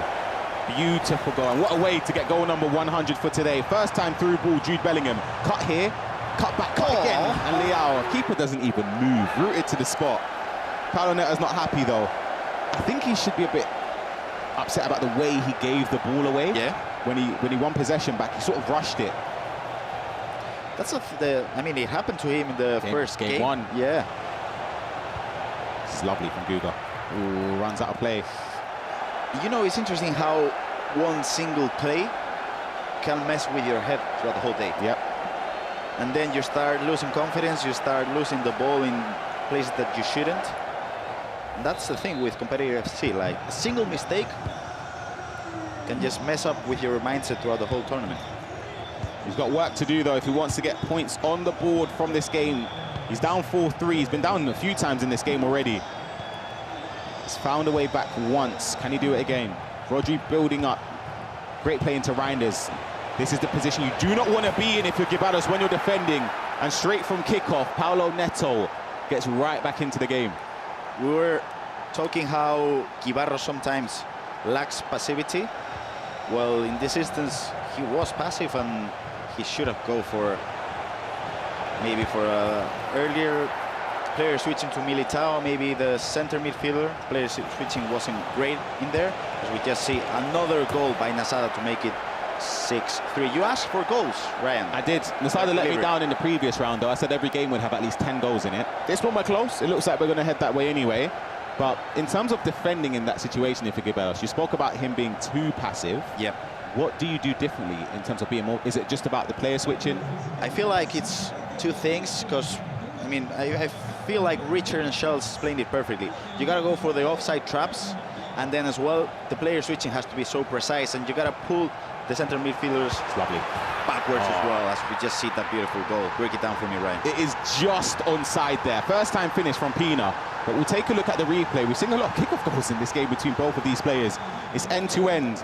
Gets the ball across to Maicon, plays it across, and just look at how he triggers Pina there, just onside. Chiellini didn't step in time, and a huge celebration there to restore the lead again for Gibaros. As I just mentioned before, wow, that's a huge goal for Levy. And that's a huge goal to concede for Guga as well, because Levy makes it 3-3. It can't be 4. Am I mistaken? Is it if he draws this game, is it 4? Is it 4 draws? Yeah. Crazy. Through ball into Mbappe here. Advanced roulette. Again, right, I'll be honest. I can't do it properly. It's so many buttons. It's R1 and L2, isn't it? And then roulette. Yeah. I do the wrong skill. It's every single time. Every single time. It's like a 10% success rate for me. I can't do it. But you can see why it's so important, because you can open up an angle, and especially with finesse shots, how they are, beautiful way to score. There is a reason why we're commentating. No, literally, here, right? I can't do that stuff. We'll leave that for the kids down there. That's not for me. I can't do it. Simple pass and move. That's fine. In on goal. Oh, he could have carried on going forward, I think. I mean, he went for the technical dribbling, trying to cut it down. I feel like if he just went forward and then just with the right foot, he goes. I think he wanted a Travella low dribbling instead of a regular low dribbling, which I actually do a lot myself with Jude Bellingham, but the regular low dribbling would have been perfectly fine there. Great. Nice. That's the defending what you're talking about. That's beautiful. That's where you're gonna be active. Now he's lucky with the rebound. This could be a great counter-attack. Vitinha goes for passing to Paulo Neto. 4v4. Now pass to Vitinha, and this time he goes for the normal finish to make it 5-3. A great goal for Gibarros. And it seems like he learned from his mistakes, Ryan. Yeah, I actually do feel a bit sorry there for Paulo Neto. In that build-up there, I feel like he should have got the ball back. However, from this moment onwards, it was the right choices. You could even argue there, could Chiellini do a little bit more? I don't know, maybe. Do you have to press tackle there for your defender to jump in? Do you think he went for the advanced defending, maybe? Maybe, that could have been a shot actually, because if you do press X, you kind of get animated there, so there's nothing you can really do if they're not going to try the shoulder barge. Oh, this is huge. Claudia Pina. Oh, what is going on? He's still got the ball. Mbappe twisting and turning, can't find a way directly into the box. Still going towards the byline though. It's just about defended by Guga there. He does really well with those R1 triangle passes. Yeah. He's so accurate with them. No chance to counter-attack. Look at that defensive depth going forward. But Guga's just thought that was a great pass, but it didn't lock onto the player. Now that's a great chance for a counter-attack. Wow. Seems like both of them are pressing really high with the midfielders. It's interesting because Levy's playing now with a 4-4-1-1. You can see Aitana just trying to look for the connections. And this could be huge, Ryan. It's a free kick. That's an important set piece now. Do you take it short? I would take it short, yeah. I've never ever thought about crossing it. It might be an option, who knows? Maybe it's something that it's an untapped thing, but I would never risk giving away possession like that. Not in this game. See the scores at the bottom there. This is the lowest scoring game with 6 goals.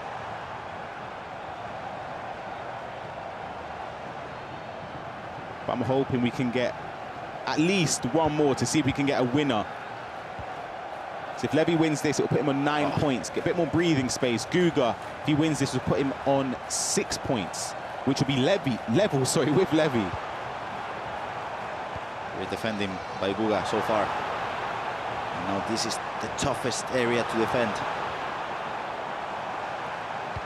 Great defending as well. Oh, it's beautiful. That's a beautiful pass. Oh, Chiellini. The offside trap caught him off guard there. The turn, sorry. The offside trap I don't think is a terrible option when you're recycling, you're defending against it, especially against Levy, but he could have been punished, and that would have been a devastating goal to concede. We just jump back to Hezers against Nasara. Feels like the game is alive because Rangers goes for a normal shot to make it 4-6, 23 minutes left. There's time. The Italian dream is still alive. Could be time though for Guga to get the winner. He's played it towards the byline bar into Mariona. Oh, Claudio Pina. And look at the counter attack. It's 4-on-4 here. Pina running forward. Oh, the pass was rushed, and we could see another attack for Guga now. He's been involved in some last-minute goals and last-minute mishaps. Could it happen again? He had one more minute. Oh, he could have scored there. Yeah, that was an easy one for Levy. It was a wrong pass, and look at the ball across there. He's not going to play it. No, don't think he's got enough time. He has to go forward, and no way. There's time here for Levy's. Oh my gosh, Militao with the craziest interception there, and Guga Ferraz has drawn again. That's it. I'm jumping on the companion app now, and I'm buying Militao. That's a crazy Whatever it interception. Takes. What? I really don't mind if he plays on his own. I'm just buying him. Best centre-back in the game. Yeah. Hold on a minute though, Hezers. Look at that creative run, come on! There's one person, when you're defending, you don't want to see running up against your fullback, and it's Mbappe. It's Mbappe, yeah. 6-5. Game on between Hezers and Nasada. This one though, we're going to jump in between Gibados and Paulo Neto. It is 6-4. Gibados leads. That's 20 minutes left. Yeah, whilst that's in the pause, we're heading over to this one live. Nasada, known for scoring goals, also concedes quite a lot. If you look at his recent matches.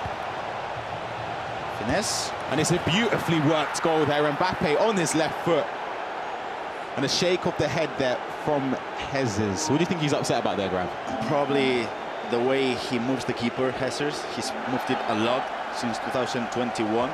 You can see how he's defending well because he's just player switching. The player switching here into Teo Hernandez is good. You can see he's not made a single mistake, but now you can see how in previous months he probably would have covered that with the goalkeeper movement, but you got to be active with the manual defending. Yeah, absolutely. There's still time though in that game because we've seen the amount of goals that both players have been scoring and conceding. Hezers is never out of the game. Never. If I'm the coach, I'm saying, listen, whatever I told you about defense, forget it. Bring back the Hezers of old and just go for the game.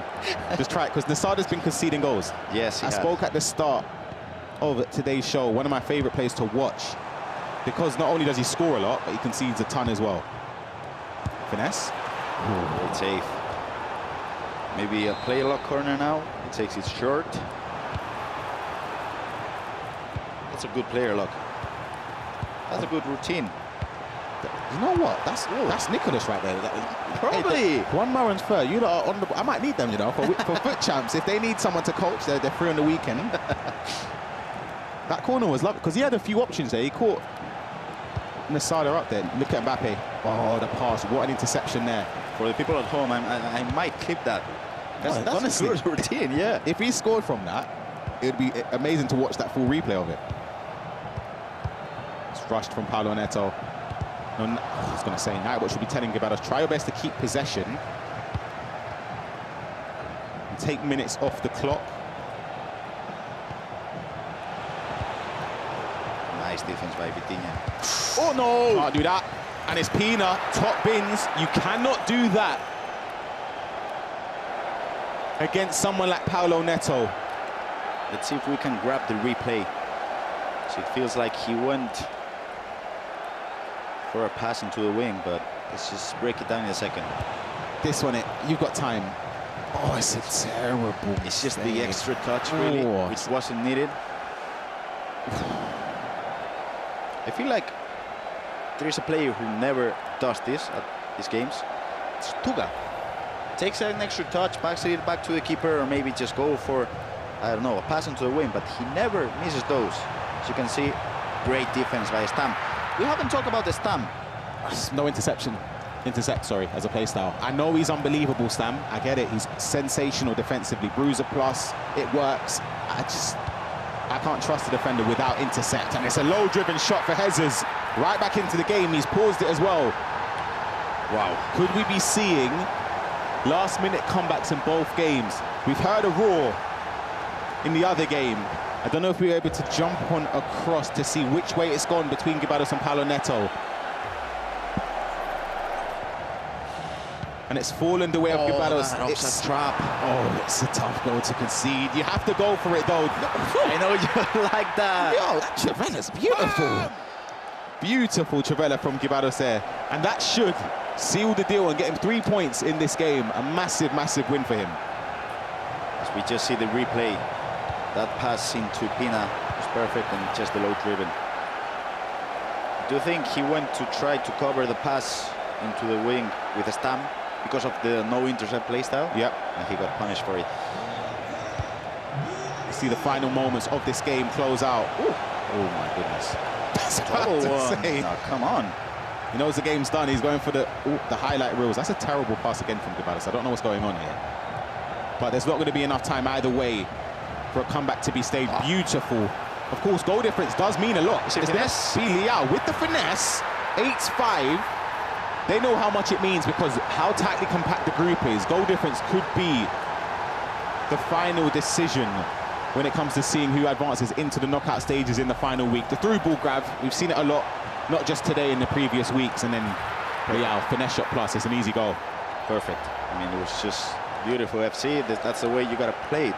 You got to trigger the runs and then open up the spaces with the passes, and then just regular, normal finesse. That's going to go in. Terrible giveaway there from Nasada. See if Hezers can make anything from it. Can't see another late goal. Surely not. Reinders on the build-up here. Plays it across to Neto. It's coming. It's coming. It's beautiful. He's twisting, he's turning, he's finesse shot. Near post. And Hezers doesn't even celebrate. He's looking at the clock. There's time to get a winner grab. I mean, it could be possible. It could be possible. The Italian job could be happening in front of our eyes. Hezers has a chance. It's now, great but build you can up. see the left stick dribbling in here. Oh, come on. Just crazy. The mistakes are done beforehand. Once you've allowed your opponent to get into that position to twist and turn, come on. There's nothing you can even do. Nasada's upset, I think, from that pass. I spoke about it was just an uncharacteristic pass. I don't really understand how it was so wayward, but he's been punished from it. Do you think Hezers could take the 3 points? And from the way he reacted, you know, some people celebrate that they equalize. Nope. He's not happy with it. He was looking at his coach. One more. There's time for a winner here. Which way it will fall remains to be seen. Sada's going to take every second out. Look at the right back. Pass is on. I think the more sensible thing to do is play for last attack. Yeah, definitely. 14 goals, though, in this game.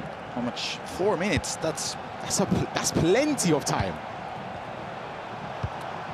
Look at the triggered runs. He's got Liao, he's got Mbappe. Mbappe's on here, takes it in his stride, low driven. Nasada, could we have found the winner? In the last moments of this game, no celebration. He knows he still has to defend the kickoff and about 2 or 3 minutes of added time. Let's look at the replay grab. What's the mistake here? Do you think it's going? I think that's Timber. It was Timber. It was Timber. And I don't know. It's a weird one because Timber does have the intercept play style. Do you know what? It sounds crazy, but I think selecting your defender in that position actually works against you. I think I agree. Like if you select your centre back and just put yourself in the path of the ball, you'll get the ball. Yeah. But if not, probably the AI will get the ball. Oh, that's a tough one. Surely we're not going to see another goal. I don't know. Anything can happen with Hezers playing the game. Yeah. I wouldn't call it. 15 goals between these two right now. A win here would do wonders for Nasada in the group standings. A loss would be horrible for Hezers. See Nasada locked in.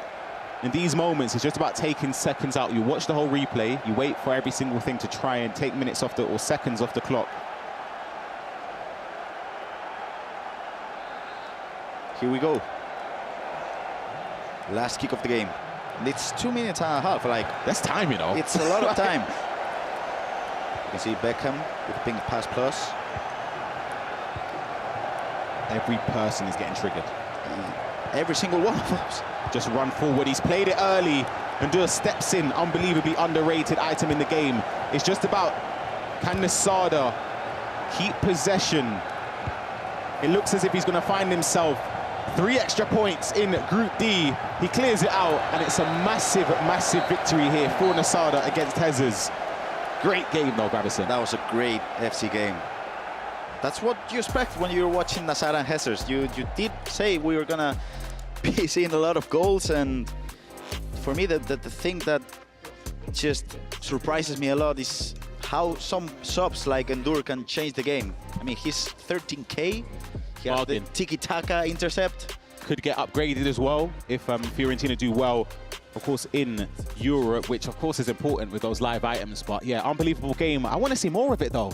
More of that. But speaking of more of that, we'll be back after the break with our featured game. Gibados up against Levi David. Both players need 3 points to try and keep in the conversation if you're Gibados, or to try and get back the first spot if you're Levi David. We'll see you soon.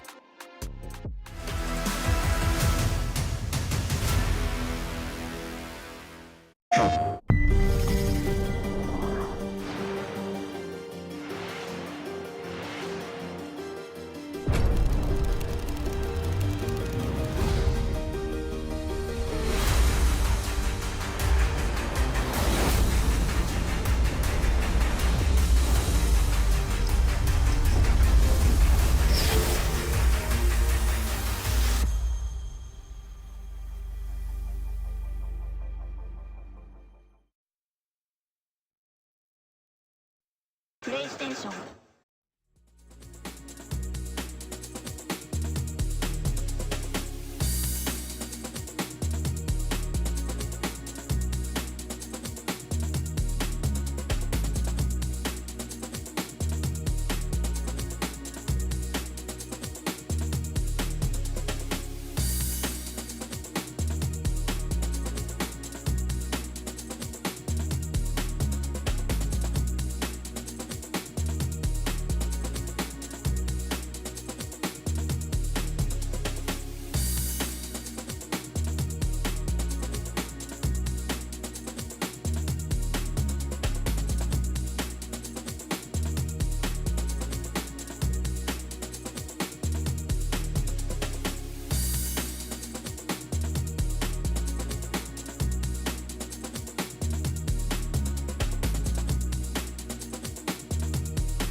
We are moments away.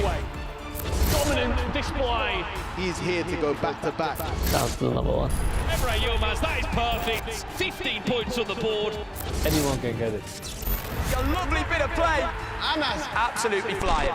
Some would say the ice is melting. I think I'm gonna qualify. Nasada with the dagger ball. Ibarros. Levy, ball position. No one will stand in my way. Don't mind us. We're just chilling out. Me and we're in Nasada here. You were just saying you feel very stressed at the moment. Yeah, like crazy, because at the first game I was like super nervous against Guy, and after against Levy, it was like 50th minute and he was 5-0 up. I was like, what is happening here? Then I switched formation, came back to 6-4, so it was like close. I should have done this maybe earlier or even maybe before the game, because I know how Levy plays, but in the end he deserved the win and played much better than me. And then I played Guga. It was a tough game because he holds really much possession, and I play really fast. And he was 2-0 up, so it was a crazy hard game. Because he holds possession, I attack fast, it's 2-0 for him.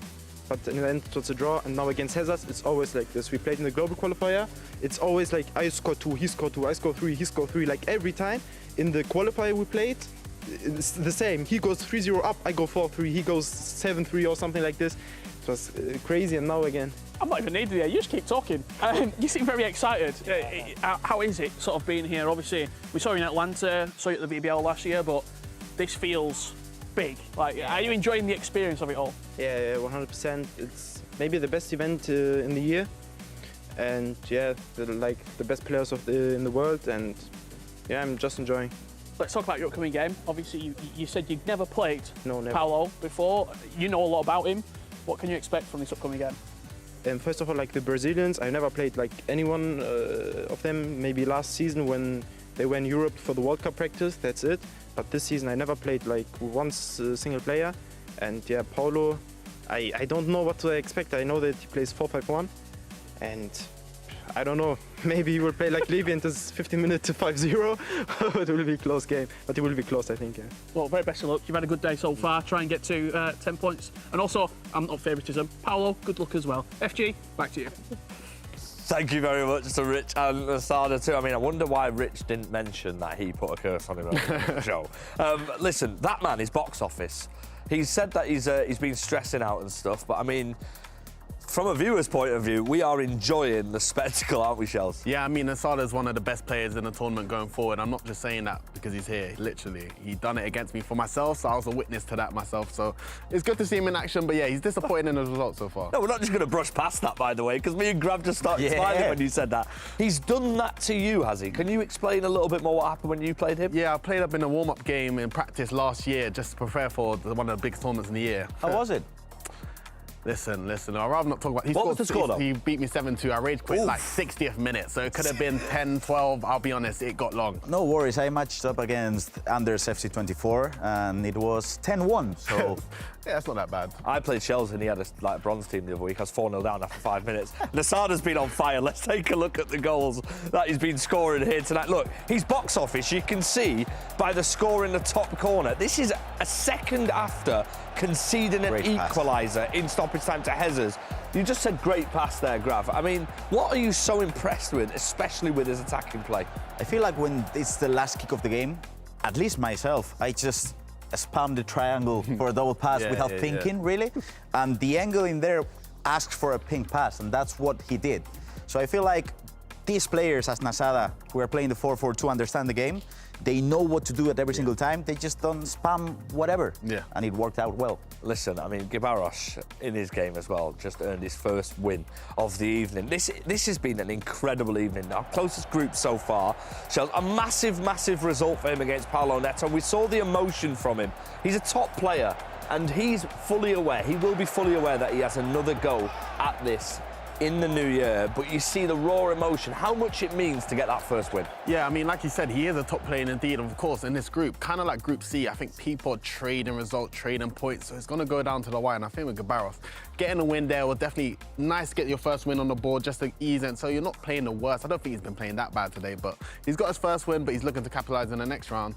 And that's not a bad day so far if he gets two wins here. It's amazing how much a win does for you. I mean, it's amazing how we're witnessing history. We're one game away from witnessing history, because we might be looking at the first ever player to draw all 5 games, because Guga Perez has drawn again in his last game. Listen, if he can finish today off with a win, it's been a good day at the office, Grav. I would say so, because you got 7 points and you didn't lose any single game. So I feel like 7 points out of 15 is still really good, but it's curious because I feel like Guga has been defending really well. His game management could be a little bit better, but I feel like in some instances of the matches he's been lacking confidence to go forward. And if he does that, he'll be the best player in the group. OK, take a look at this then, our Group D table. Wow, that is the closest we have seen it this season, arguably the closest we've ever seen it. Even if we go right down to the bottom with Gibaros, he is in with a chance of not just finishing top 3, but also finishing in that top position, which will get you that World Championship spot. Listen, we can't call it, OK? Every single one of our players in the new year have the opportunity to potentially go through in this group. This has been the best group so far. Shells, your job is to predict who you think is going to be going through. Oh, your teams have been... I'm not going to lie. My favourites of the tournament, or even this group alone, Nasada and Levy, I will happily say I've locked them too. They will be making it through. Now, if I have to be bold, I don't want to be I was just about to say there's 3 positions that get through. I'll be honest, it's gone between... For right now, it's between Guga and Hezers, in my opinion. And I think this round right here, if Guga can get a win, it'll be a great day. 4 draws and a win, I mean, I would take that myself, but I think it's between those 2 right now, I was watching so far. Wow, this round of fixtures coming up is going to be absolutely sensational here at the FC Pro Open. Speaking of sensational, let's head over to Mr. Richard Buckley and Ryan Pessoa. I'll take this one, Rich. Do you know what Shell's just gone and done there? He's looked at the group standings and he's gone, I'll take you there, number 1. Who's second? I'll take you there in second. 3rd and 4th, I'll take those as well. Why not? We might as well. Shells, there's a fence there. How is it? How's the fence? Unbelievable. That's cheeky, that is. That's so cheeky. We had a quick observation as well from the league table. Yep. This last round now, it looks like 1st versus 2nd, 2nd versus 5th, 3rd versus 4th. 1st versus 6th. Yeah, that's what I meant to say. We've got a goal already, and it's fallen to Manchester City again. Terrible offside. It's not the first time we've seen that today from Hezers. He's 1-0 down in the first minute, and Guga leading. You were saying as well, when you were at Manchester City, Ryan, you drew a lot of games. It's continuously drawing. We Shell's 2v2 draw. Next game we'll win it draw. Doesn't matter. I don't know, maybe it's a City thing right now. Guga, if he gets 3 points though, you look back at it, 7 points undefeated, it'll be an incredible day. Well, what we were just saying there before the game started, if what he's done, he's also taken points off everyone else. Yep, that's incredible, yeah. So if you win this game, there's a chance he finishes top of the table. Insane, right? Because he's also got a good goal difference. Yeah, he's got 0 goal difference. The most is 3 in this group. Paulo Neto against Nasada. Great start from Paulo Neto, tucks it away with Mbappe. Do you think that's not a continuation of my curse, is it? I interviewed him before the game. It could be. It sort of reset. He dusted it off a little bit. Yeah. You spoke to him and right back in the swing of things. Yeah, very, very chatty, I've got to say. I didn't even need to be there. I could have just given him the mic and walked away. He's happy to be here. He's very excited as well, just to get playing and just show what he can do on the global stage. And I've been really impressed with him, not only his attitude, but his gameplay as well. Being very, very entertaining as Pina forces a save out of Gigi Donnarumma. Corner whipped in deep into the box, but it's not going to fall to a blue shirt. I think if you're Levy in this position, losing this game would be somewhat disastrous, because after 2 games, 6 points. You think we get 1 from the next 3? 1 from the next 3 is a horrible return. He's tried it. He's tried. For those that know, you see that on Champs, you know you're doing a game. A horrible game. Horrible. We're not really seeing any of that so far. You Barros, you cheeky man. Cheeky, and that's whipped into the box, doesn't fall for anyone. The other 2 games, very quickly, just to give you the highlights coming from them. Guga was leading 1-0 against Hezers, as Paulo, Neto and Nasada are going head-to-head. Straight from kickoff, long switch of play, whipped into the box, 1-1, 3 minutes in. I don't know if that was it looked like a bad offside trap again. I'm not even sure with the full replay there. Yaya Toure is offside, but Nasada, that ball across is very, very effective. Mystery Nation. Talk to me. Biggest clue of the day. You're going to give one, yeah? This is a host nation for next year's It's a lovely clue. World Cup. You've got 3 to pick. Yeah, it was easy. Canada, USA, or Mexico. I feel like if you're not sure, you could just put each of the nations in the team, go into the objective and get it done. There you go. 1 of 3, 33% chance. Who's it going to be? We'll reveal it at the end of the day, as we've got another goal to bring you. Nasada. Look at Leao. First time pass into Rafael Leao, and with 99 dribbling on that ultimate scream item. The first touch was perfect into his stride, and a simple finesse into the bottom corner, as that gets a little bit clumsy, but Levy will not care. Ooh, that's a tough goal to concede for Gibados. As you mentioned, Levy won't mind one bit falling in his favour, but with that goal with Leao from Nasada, you can see it a mile off. Still can't stop it.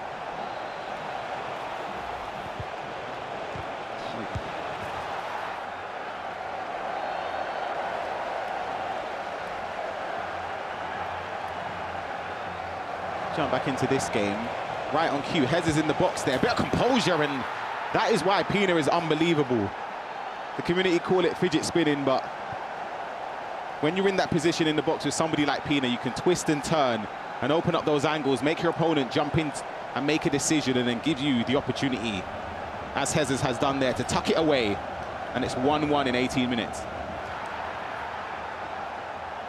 And once again, we're at a drawing scoreline with Guya Ferraz. Nasada did concede first in this game, but he has quickly, in the next 10 minutes, got a third goal. Mbappe through on goal, and a simple finish into the top left corner, as we are absolutely thrilled to be joined by Gravison in the commentary booth for a little 3-person commentary to end the day. Grav, talk to me about today as a whole. I mean, seems like the games have been so tight, and we're just discussing who player of the day could be. It could be anyone, really. Yeah, it's open book. Put all names in the hat. Throw one out. One out. That's it. I actually don't know. I guess if Nasada wins, he'll be on 10 points. Probably. If Levy wins, he's on 10. Agreed. Yeah, it could be either one of those. If Guga wins, he's on 7 unbeaten for the day. Can you get player of the day with 4 draws? You tell me. I don't make the rules. I don't know. I'll let Grab make that choice. I feel like the player which I've liked the most so far is Levy, with the way he's been playing, in my opinion, because he's played perfectly defensively, he's created chances. I feel like he's been the most consistent out of the 5 of them. Were you surprised by the last game, though, the draw? Were you surprised by the draw in the last game? Yeah, definitely.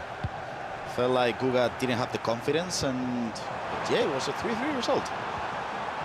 5 goals in 15 minutes, not even, between Nasada and Paulo Neto. I told people, you're going to be in for goals galore. Oh, my goodness, almost beautiful. What is going on here? But Nasada's games are always very entertaining. We've only seen 1 goal in this game, though, between Levy and Gibados. 1st versus 6th. Talk to me a little bit about Gibados today as well, because I think expectation-wise, coming into this today, would you have said that this game suits him? I would have said 100% in terms of... We saw last year how many shots he took in those tournaments. So him in Brazil, it was just countless opportunities. He didn't mind whether it's from distance, he would take the shot. Of course, the meta is slightly different with Travellas and ball roll finesses, time finishing. It makes it a lot harder to score outside the box, but he normally still created a lot of chances. It's been a shadow of himself, and I don't know why.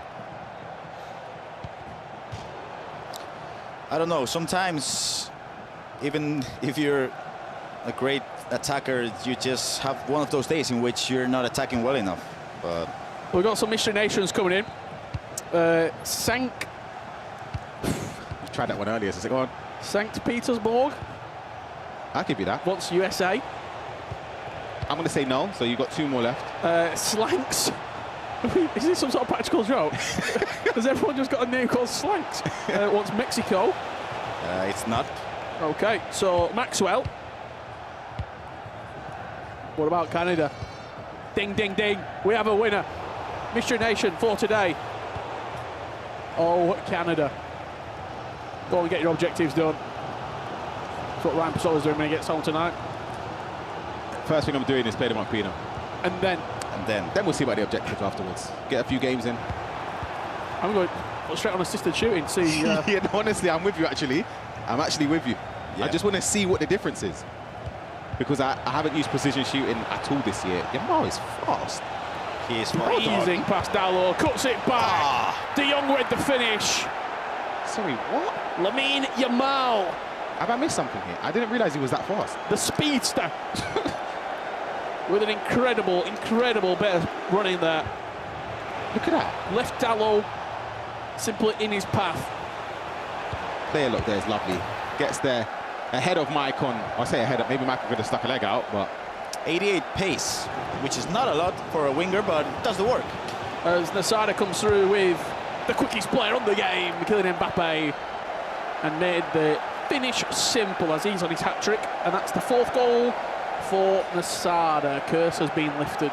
yeah, do you know what the problem is? Actually, I'll say it after this goal that's coming in. Hezers, patient play here, just standing on the ball, waiting, gets it to Mbappe, opens up for a finesse. 2-1, Hezers takes the lead. I'm still not used to seeing Hezers play like this. It's so weird, isn't it? It is weird. Makes me feel a bit sick. I'm just used to him getting it. Step over, run. Yeah, literally. I mean, if you want, you can message both Juanma and Ferry. It's their fault. Yeah, but it's working though, because he would be on 7 points, I think. I can't actually, the groups. It's either 7, 5 or 4. Yeah. One of the 3. Something around there. But I was saying, with anytime I watch Nasada play, because a lot of the pro players, when they're practicing, they jump in games, they always have practice games. You look at it and think, oh, I'd love to do that. Just go into a 4-4-2, 2 playmaking, attacking mids, or midfielders, sorry, and it's never the same. Levy will be ending the day in pole position. Let's have a look what else is happening across the games here. Paulo Neto and Nasada. This was never going to be quiet. As a lovely cutback into Bonmati, and a low-driven finesse shot just angles it past the goalkeeper. Nasada unhappy with that one, but the finish pinpoint into the bottom corner from Bonmati. We just see a chance now for Levy to make it 3-0. It seems like this area works out so well for him when he attacks on the wing. Not this time. Talk to me about Yaya Toure, Ryan, because it seems an interesting pick. I'll be completely honest, middle of the park. Not something I would go for. That looked offside. Oh my goodness, it's onside. Wow, that's a great ball and a great way to get back into the game from Guibaros. So take a look at the replay as well as it comes through, but Yaya Toure wouldn't be an option I would go for. Same. I know he's got the boost with the ultimate scream for this week.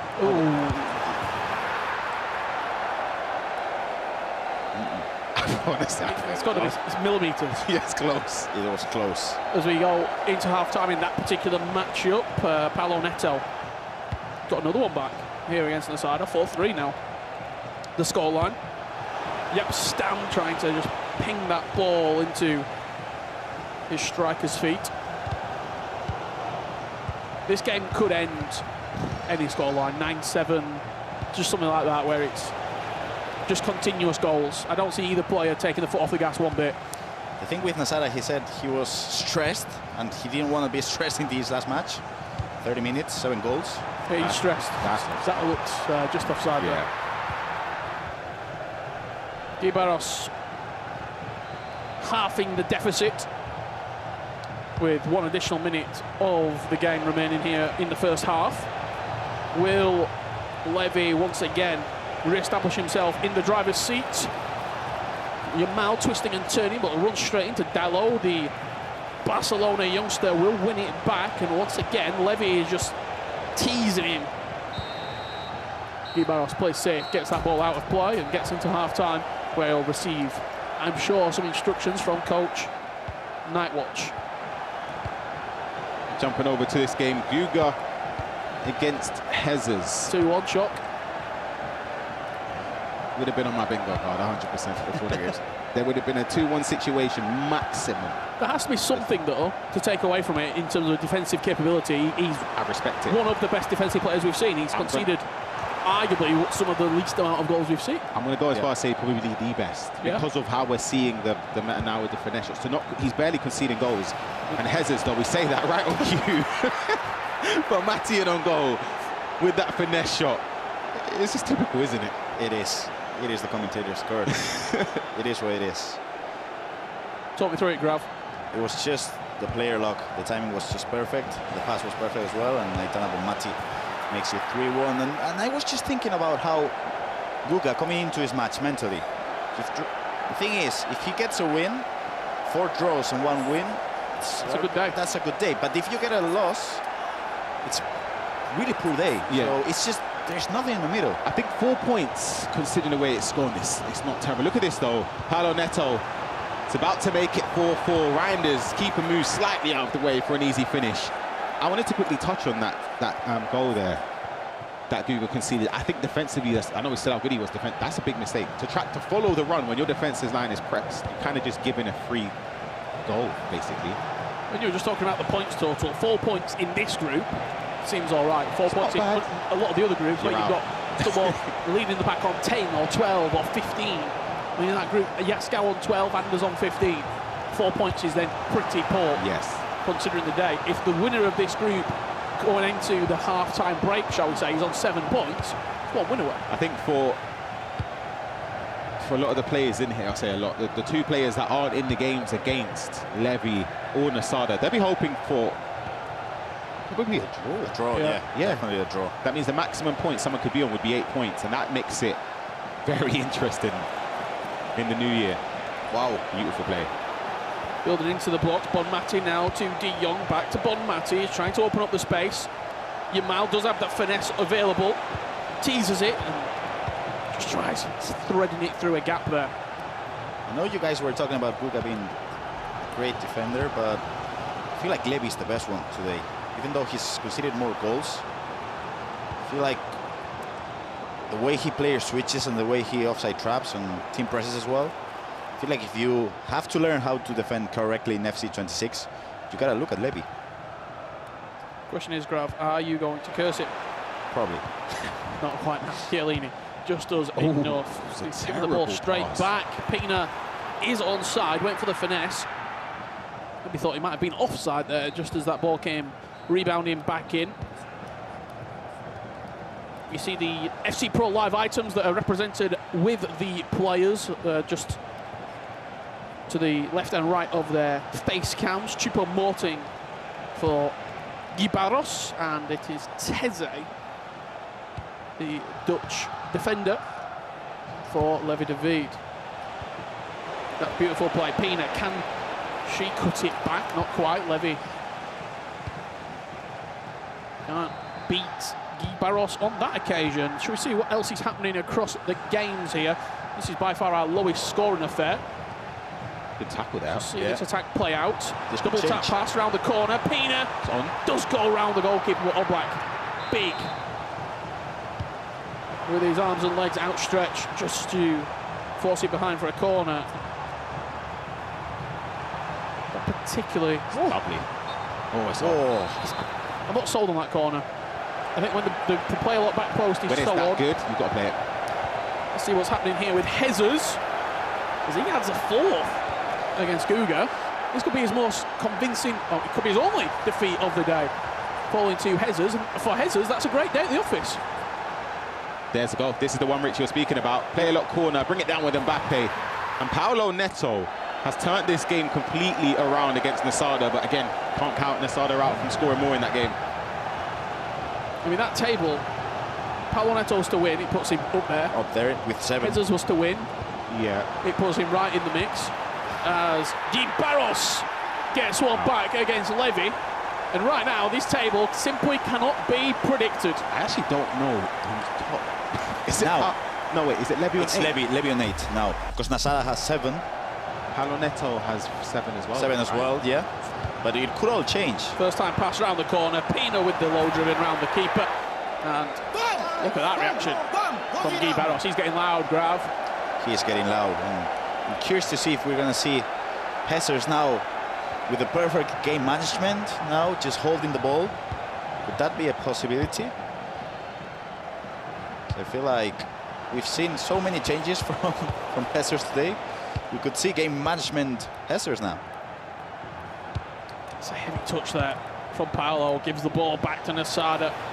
He's got so much dangerous opportunities. Saw it coming.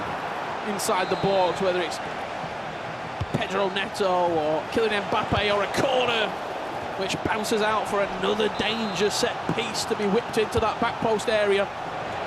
It's good defending from Paolo Neto to pull his left back in the way. Could there be a counter on here?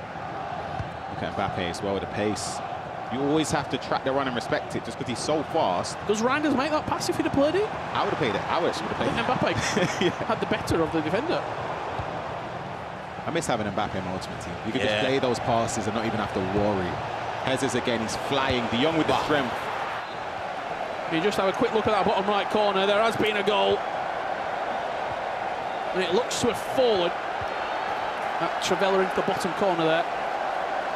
That was 2-2. We're just going back from the pause between these two. 63 minutes on the clock. Perfect time for a pause, you two? Is that when you want it? Definitely. When you have the last third of the game being played out, you gotta pause it and talk to your coach. See some fresh legs on the pitch there. Mariona for Levy. Just in that central midfield position. And Asada, don't count him out. You'd be silly to. Mbappe into Pina, round the corner, extra pass, Reinders, 5-5. You already know what's coming. At least I was, oh no, I wasn't. I was going to say I was right with my prediction of 10 goals in every game for Nasada, but there was a game where he got below 10 in terms of combined, but it's just full-on action every single game. Do you think your chat will be happy with your predictions, Ryan? Nah, I think I let them down a little bit. I said there'll be I said 200 goals. 200 I goals? said 200, because I think last week or the week, no, week one there was 100 and, we're on 135 of it. So you know what? So you want to see 65 goals in the next... It definitely happened. It's doable, right? 30 minutes left? No, it's not doable. Last week, we had 126 goals. But yeah, maybe 200 was a bit too much. 161 on week 2. So I just thought, no goalkeeper movement, but you know what? Levy, he's had another one. Yeah, we're getting close. You know what we need to do? Get in the ear of Guga. Tell him, let's let up on this Jose Mourinho stuff and let's get the ball moving. Let's get some goals in, Guga. We need to get back in the game against Hezers. He can do it. Mbappe was the finish. Top corner. No debate about that one. No real reaction from Levy. He knows it's a long way to go. We're only at the halfway point. This game might save me. As Paolo Neto with Mbappe. Just slides it past the goalkeeper. Nasada clearly unhappy about that one. Maybe thought he should have got the slide tackle in. Maybe. I mean, it's a penalty regardless. So. Don't know about that one, Rich. Maybe. It's all right. I saw 2 penalties given in the same game from Brees. He's just sliding everywhere. Honestly. Just thinking about how back at home, I'm getting the Claudia Pina experience. I'm getting the 4-5-1 experience, but I didn't play with Mbappe yet. No. I feel like I've been missing something. Left mid, superstar. Honestly. Do you have him on your team? Not anymore. Not anymore, but I use him for a little bit. I know there's a bit of a conversation saying he's not that great. I think up front, I don't think it's worth it in a 4-5-1. I'd rather go with someone like Pina. And keep triggering the runs at left mid. Trigger the runs left mid. That's probably the most optimal way to play. But you've got other options. Leao's good. Talk about off the right, because we've seen Yamal, we've seen Neto. Who is the sort of go-to right midfielder? I think for me, it has to be Yamal. I was going to say Yamal's a great option. We've seen in previous weeks Salah, but I think Yamal's better for me. Yeah. I would rather go with Yamal. There's just something about Jamal's animations, which they're just his, because he has a different way in which he dribbles, similar to Neymar back in the days. So I feel like if you had the chance to try him, you could do the player of the month. I always feel his finesse shot, he just hits it differently, curls differently. Mbappe now inside the box. It's a very, very convincing victory here for Hezers. Yeah, I think that pass was actually aimed for somebody else there in the box. Is this the most surprising result of the day? Given what we've seen over the last 2.5 hours? I would say, yeah. The equaliser coming in here. You can see Nasada with the build-up, plays it into Pina, and of course, you know the low driven is coming. It just doesn't surprise us at this moment. Pina gets Nasada right back in the game. Speaking of Pina, there she is for Guy Barros, twisting, turning, trying to open up an avenue. Jude Bellingham's been outstanding today for Guy Barros, but that pass can't quite cut through the middle of the pitch. Puts those runners off the ball. Great ball. Yamal against Dalot. There's only ever going to be one winner. And it's not the Portuguese right back. It's Levy moving the ball. Crisp. In and around the box, but that's great pressure from Guy Barros. Great defending. And that's smart to take the tactical foul. Now pause probably. Is this where you would take a... Yeah, for sure. I mean, you have 10 minutes left. You gotta at least know how to play. You could probably change. I mean, we've seen Endure saving up the match with... absolutely. He was only 13K, so... I'm surprised he's that cheap. I know, obviously, there are a lot of centre mid items in the game, but the fact he's that low rated, 86 as well, he's got all the play styles. I think I backed him for an 8 double upgrade. He's unbelievable. So that is the table as it stands right now. Levy, 10 points, top of the table. Hezers in second on 9. 9? Nasada. Wow, he snuck through. I didn't even realise it was that many. Nasada on 8, and then Paulo Neto on 5. Guy Barros and Gugu Ferraz. I gotta tell you guys, Shells was right. What are you giggling at, right? Where you said that, they got me. Oh, it's a big goal. Should have been. Guga Ferraz. Gaga. Come on, guys. No, Gugu. What do you call him? I've even forgotten already. Radio Gugu, Radio Gaga. Finesse. Oh! Call it home, 3-3. It's a night of draws. And I just saw something at the bottom right with the update. I think I saw Paulo Neto score against Nasada as well. We'll take a look at this one first, though. Are you finessing with Turiyaya on there? 100%. 100%, yeah. Finds the top corner. Something as well, I was actually watching Gabada's practice, and he was taking that exact same shot. This is the one, though, Paulo Neto. Richard loves this one. Back post, knocked down. Still a long way to play, though, in that game. Only 67 minutes on the clock, so we'll see the culmination of that match between Nasada and Paulo Neto. This is where we're going to turn our attention to right now. Guga Ferraz against Hezers. It's 5-2 to Hezers. Çalhanoğlu, another great player from the Thunderstrucks. There are actually a lot of centre mids that you can use, Grab. Wow. There's so many. As long as they have the driven pass, the ping pass, I feel like you can use anyone, really. Do you prefer ping over tiki? Yes. Really? Yes. Tiki-taka for me is essential.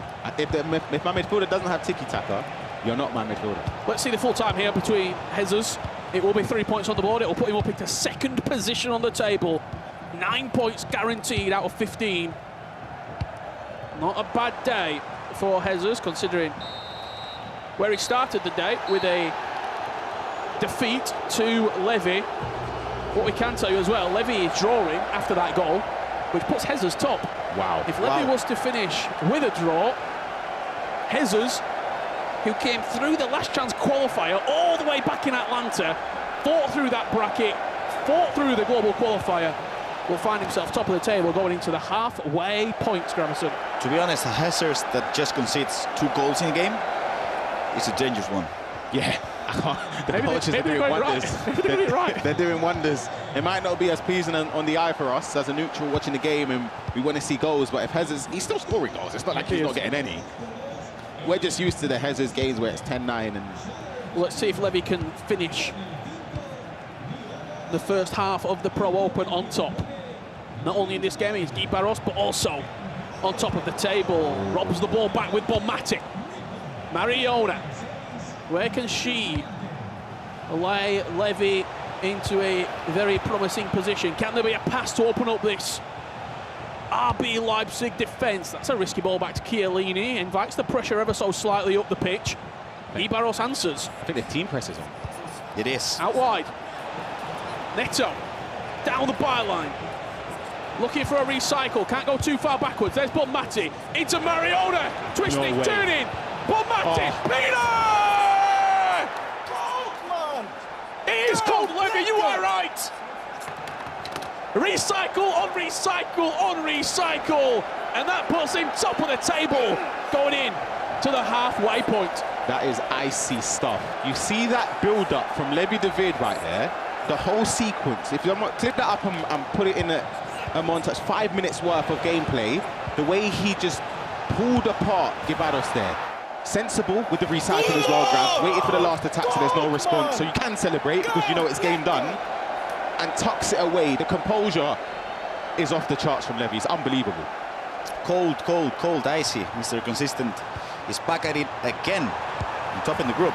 And a little bit of difference there between Paolo Neto and Nasada. Simple fist bump, he knows it's far from over. 8-6 the scoreline between those two. Last game of the Pro Open in 2025 before we go into a new year. Who will come out on top? Will it be Paolo Neto?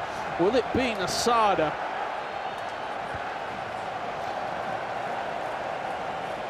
We have got 10 minutes left to play.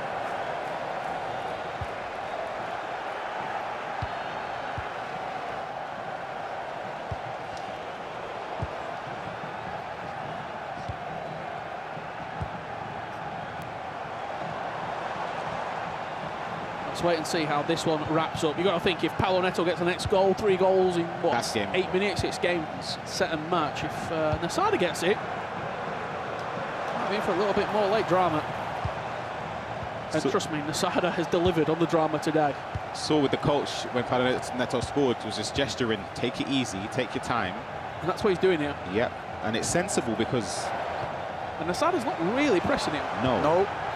This player switching, covering passes, but he's not pressing. This is the thing with the 4-4-2 as well. With the 4-5-1, you have those 3 midfielders. You can actually just run compact it. Yeah. But with the 4-4-2, 2 players are out of the game. With the way in which Paolo Neto's keeping the ball, it's very smart, the positions he's keeping possession as well. That's a risky pass, gives Nasada the ball. And you know where this is going. He's going to fly. White shirts flooding forward. Rodri with a lovely pass into the middle of the pitch. Endor back to Pina. Into Williams. But a good tackle from Paolo Neto. And I think I'm going to go early. That might do us. Grab final thoughts from you before you head off before full time.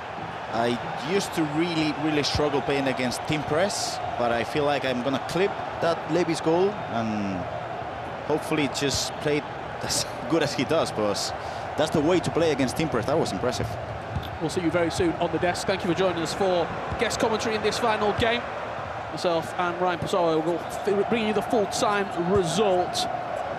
A big win, a much-needed win for Paolo Neto, you're right. Absolutely. Needed to get points on the board, especially after the first game where he should have won that game. He was leading last few minutes against Guga Ferraz and ended up gifting a goal for him to end up drawing that first round. And a huge win against Levy David, a massive win against Nasada. And he finds himself on 7 points, sitting pretty in third. You take it. Of course you would, but there's still week 2 to go, and it's very tightly compact between all of those players fighting for that top 3. One win can take you from a knockout position to a qualifying position. That's how close it is. That's going to be a penalty. Surely not. Surely not more late drama. Is it not a red as well? Oh, yellow. I thought because you tactical foul it. Yeah. Doesn't matter any. I don't think there's any time. There's also a goal difference though. Just put it in the top corner. Surely not. There's going to be like 30 seconds after the replay left. There's just no way. There's no enough. Paolo would have to give him the ball. Yeah. He'd have to boot the ball back to his keeper. Let it for his legs. We've seen some crazy things today, right? All you have to do is sit, just wait, watch all the replays. We've even seen from some kickoff. crazy things today. There's no way. I think Nasada, he knows as well, is... He won the last game 8-7. He's about to lose 8-7. Yeah. Unless. It's 30 goal celebrations you're watching in 2 games.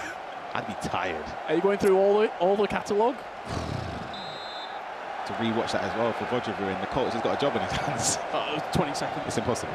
All the way back to the goalkeeper, boot it out of play. Paolo Neto. He's waiting for the clock to go down. will pick up the win, will end this week of the Pro Open with a win to his name. Not a bad day at the office, Ryan Pessoa for Paolo Neto. Yeah, not bad at all. 7 points is very respectable after week 1. 144 goals. I've been let down. I'm upset with that. 56 off. I'm upset. It's been a very, very good week of action. Yeah, in terms of the goals, I think Nasada carries probably a third of those goals in his games. But of course, a fantastic group, and it's a perfect way to send off before the new year.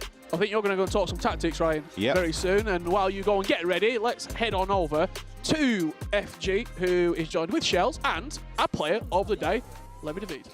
Absolutely, we are delighted to say we are joined by our PlayStation player of the day, Levi David. Now, Levi, you're always super calm, but that last goal meant a lot, didn't it? I think I showed I was super calm because I got messages I didn't notice myself, but like crazy goal, like my phone exploded. Yeah, that was kind of ice, but afterwards, obviously, some explosion. I think it's a very, very big win. I didn't look at the standings once, but from what I heard, it's really close, and like I think I have a bit of a gap now because I won. Well, Shells, we can reveal that he has, of course, finished top. I want to play this goal through to you, that last goal, so you can see it again. Shells, I'd like you to interject as well. Yeah. Here we are. Look at the clock in the top corner. This is last chance saloon, and this is the goal that sees Levi finish top. Yeah, I mean, if we can go into the clip. Levi, I do want to ask you a question, because I'm not going to lie, I was watching this goal over here, and I screamed, because I thought you was going to shoot with a finesse when you got to the edge. What is your process and thinking in terms of, I know it's 92nd minute, do you try and work the perfect chance, or do you take whatever's given to you? In these minutes, I know usually my opponent is not going to defend perfectly. Yeah. So, like the obvious passes, he will not see it anymore. He will just panic, you know. So I know that if I have the ice and just stay cold, like the 100% chance will be there. Yeah. Obviously, it's hard in those seconds because it's big. But if you stay calm, you can manage to do this. And speaking about your mental side of the game, that's something I've always been jealous of you. I think your mentals are always at the top. How do you keep yourself in control at these high pressure moments of this? Yeah, a few things, to be honest. I think for myself, like mentality-wise, I'm pretty strong. Yeah. Obviously at Liquid, we are also working with like mental coach who's even here, standing over there, to be sure. Good job, good job. So when you're playing good, it's not really a struggle, but sometimes you're not playing well, and then obviously it's nice to have some help. In general, in Pro Open, I really like the format because even though when I lost against Paula, I know still 6 points up for grab, and you have to keep going. There's no time to lose your head because then the group's gonna be over. So you have to stay patient. You know the points are gonna come if you play well. Martin Luther Levy. That was sensational. And last thing before we head over to look at some tactics, that celebration. What's the? I mean, it's reminding me a little bit of Victor Gyökeres, the one that you just done. What's the it's like, inspiration behind that? I thought it was Jesse Lingard. No. My second name is Lorenzo, so it's like a double L. Obviously, one is in reverse, but that's why, like Levi Lorenzo. Oh, that's pretty cool, actually. Yeah, I always thought about that one. Listen, we can't wait to see you at later stages. Have a great festive period. We'll see you in the new year. Levi David is top of Group D, and deservedly so. Let's head over to Mr. Ryan Pessoa. He's got some tactics for you. Thank you, FG, of course. Massive congratulations to Levi. I'm joined by Hezers, who sits second place in Group D. Talk me through today so far and how you feel like it's gone for you. I mean, I've played good, like small margins, and I will be first, but I mean, Levi was better against me, so today he deserved the first place. Yeah, you'll come back for revenge after in the new year. We're going to take a look through your custom tactics. I can already see on the screen there a 4-5-1 setup, which you see very, very often in the pro scene and in champs and rivals that we see. Is that something that you've come up with, or is it something that you've just seen been working, or the coaches have been giving you ideas on what to use? Yeah, I think that like I play a lot of through balls in these years, so yeah, I can trigger a lot of players, but it's also really easy to keep the ball with this formation, and so yeah, it's something that we are working on from some months now. I see the middle centre mid in a 4-5-1. A lot of people maybe would do that as a player that sits back a bit more. You've got them set up as a box-to-box here, so how important is that just to have the runs, as you said? Because I want that he come close to the striker, so like he can pass the ball and like be aggressive also on the pitch, and like I mean I got the young with incisive plus, so yeah. A few more things as well. In game, let's say you're in a position where you're losing, maybe by 2 or 3 goals, right? Do you change formation, or is it just you stick with the same? Yeah, I think it depends also from your opponent. But for example, against Nasada, you have to switch on 4-4-1-1 because it's more offensive. You don't have the three midfielders on the same line, but you got the cam that is in front of them. So I think that if you are losing, you have to switch on 4-4-1-1. Sorry, I know I've kept you a bit too long. One quick one, right? Okay. Before you you go into games, you spoke about your opponents. Is that something that you do a lot of research on wanting to change? Like if your opponent plays a different formation, or is it just dependent on how you play? I think that like when I was without coach, yeah, sometimes I do, but not that much. Now I got one unfair that helps me and tell me a lot of things also about my opponents, so it helps. Well, you've been incredible today, Hezers. Congratulations for sitting second in the table. So I don't want to leave you hanging there. So at the left hand, let's head on over back to the host desk with FG. Thank you very much. I mean, well done, Ryan Pessoa. You've been fantastic today. And also Hezers, what a guy, what a performance. Those were his tactics right there. I mean, listen, as a casual FC player, like you said, he's adapted his game, Shells. Yeah. Them tactics, they could be the ones. They definitely could be the ones, because with Hezers, listen, the way how he plays is very distinct to the way how he plays, but as you can see from today, he's actually kind of adapted and changed, I think, to more of the pro kind of style of play, and I think with that level of improvement. With them tactics, it shows that anyone can use it. Usually I would say anyone trying to copy like Hezers, don't do it. But with those tactics and the way he plays today, I definitely forgot to try it myself. Yeah, I love the way Grab's just sat there, he's like... you just need arguably two of the top 5 coaches in the world to coach how to play it. That as well. Yeah. To be honest, I copied Emre's tactics and I lost all my games. Well, there you go. Listen, we'll leave it up to you. Let's put the player tactics, every single player from Group D's tactics. I mean, the beauty of this group is it's wide open. I mean, if you fancy drawing a game, maybe copy Guga's tactics. Listen, all of these tactics are usable, so if you've seen any of the players and the style of play they have used in Group D, use these tactics, because like I said before, Rich, every single one of these 6 players, they're still in with a chance. They certainly are. This group is wide open. If you want a 4-4-2, Nasada's the man. If you want a 4-5-1, any of the others. If you want a 3-3 or a 4-4, Guga Ferez. And this group is wide open. And let's take a look then, shall we, at Group D, Grav. I mean, 10 points, 9 points. Then we've got a couple on 7 and a couple on 4. Every single one of these players are still in with a chance of that top 3. I'm going to go with Shell's prediction. I feel like Levy, Hezers and Nasada are going to make it through. Well, listen, if it ended here today, right now, it would be Levy, Hezers and Nasada. But the other 3, Paolo, Neto, Gibaros and Guga, they'll be saying we're well in with the chance. I mean, Paolo, Neto and Nasada are literally the exact same. They've got the same goal difference, same points, same amount of wins.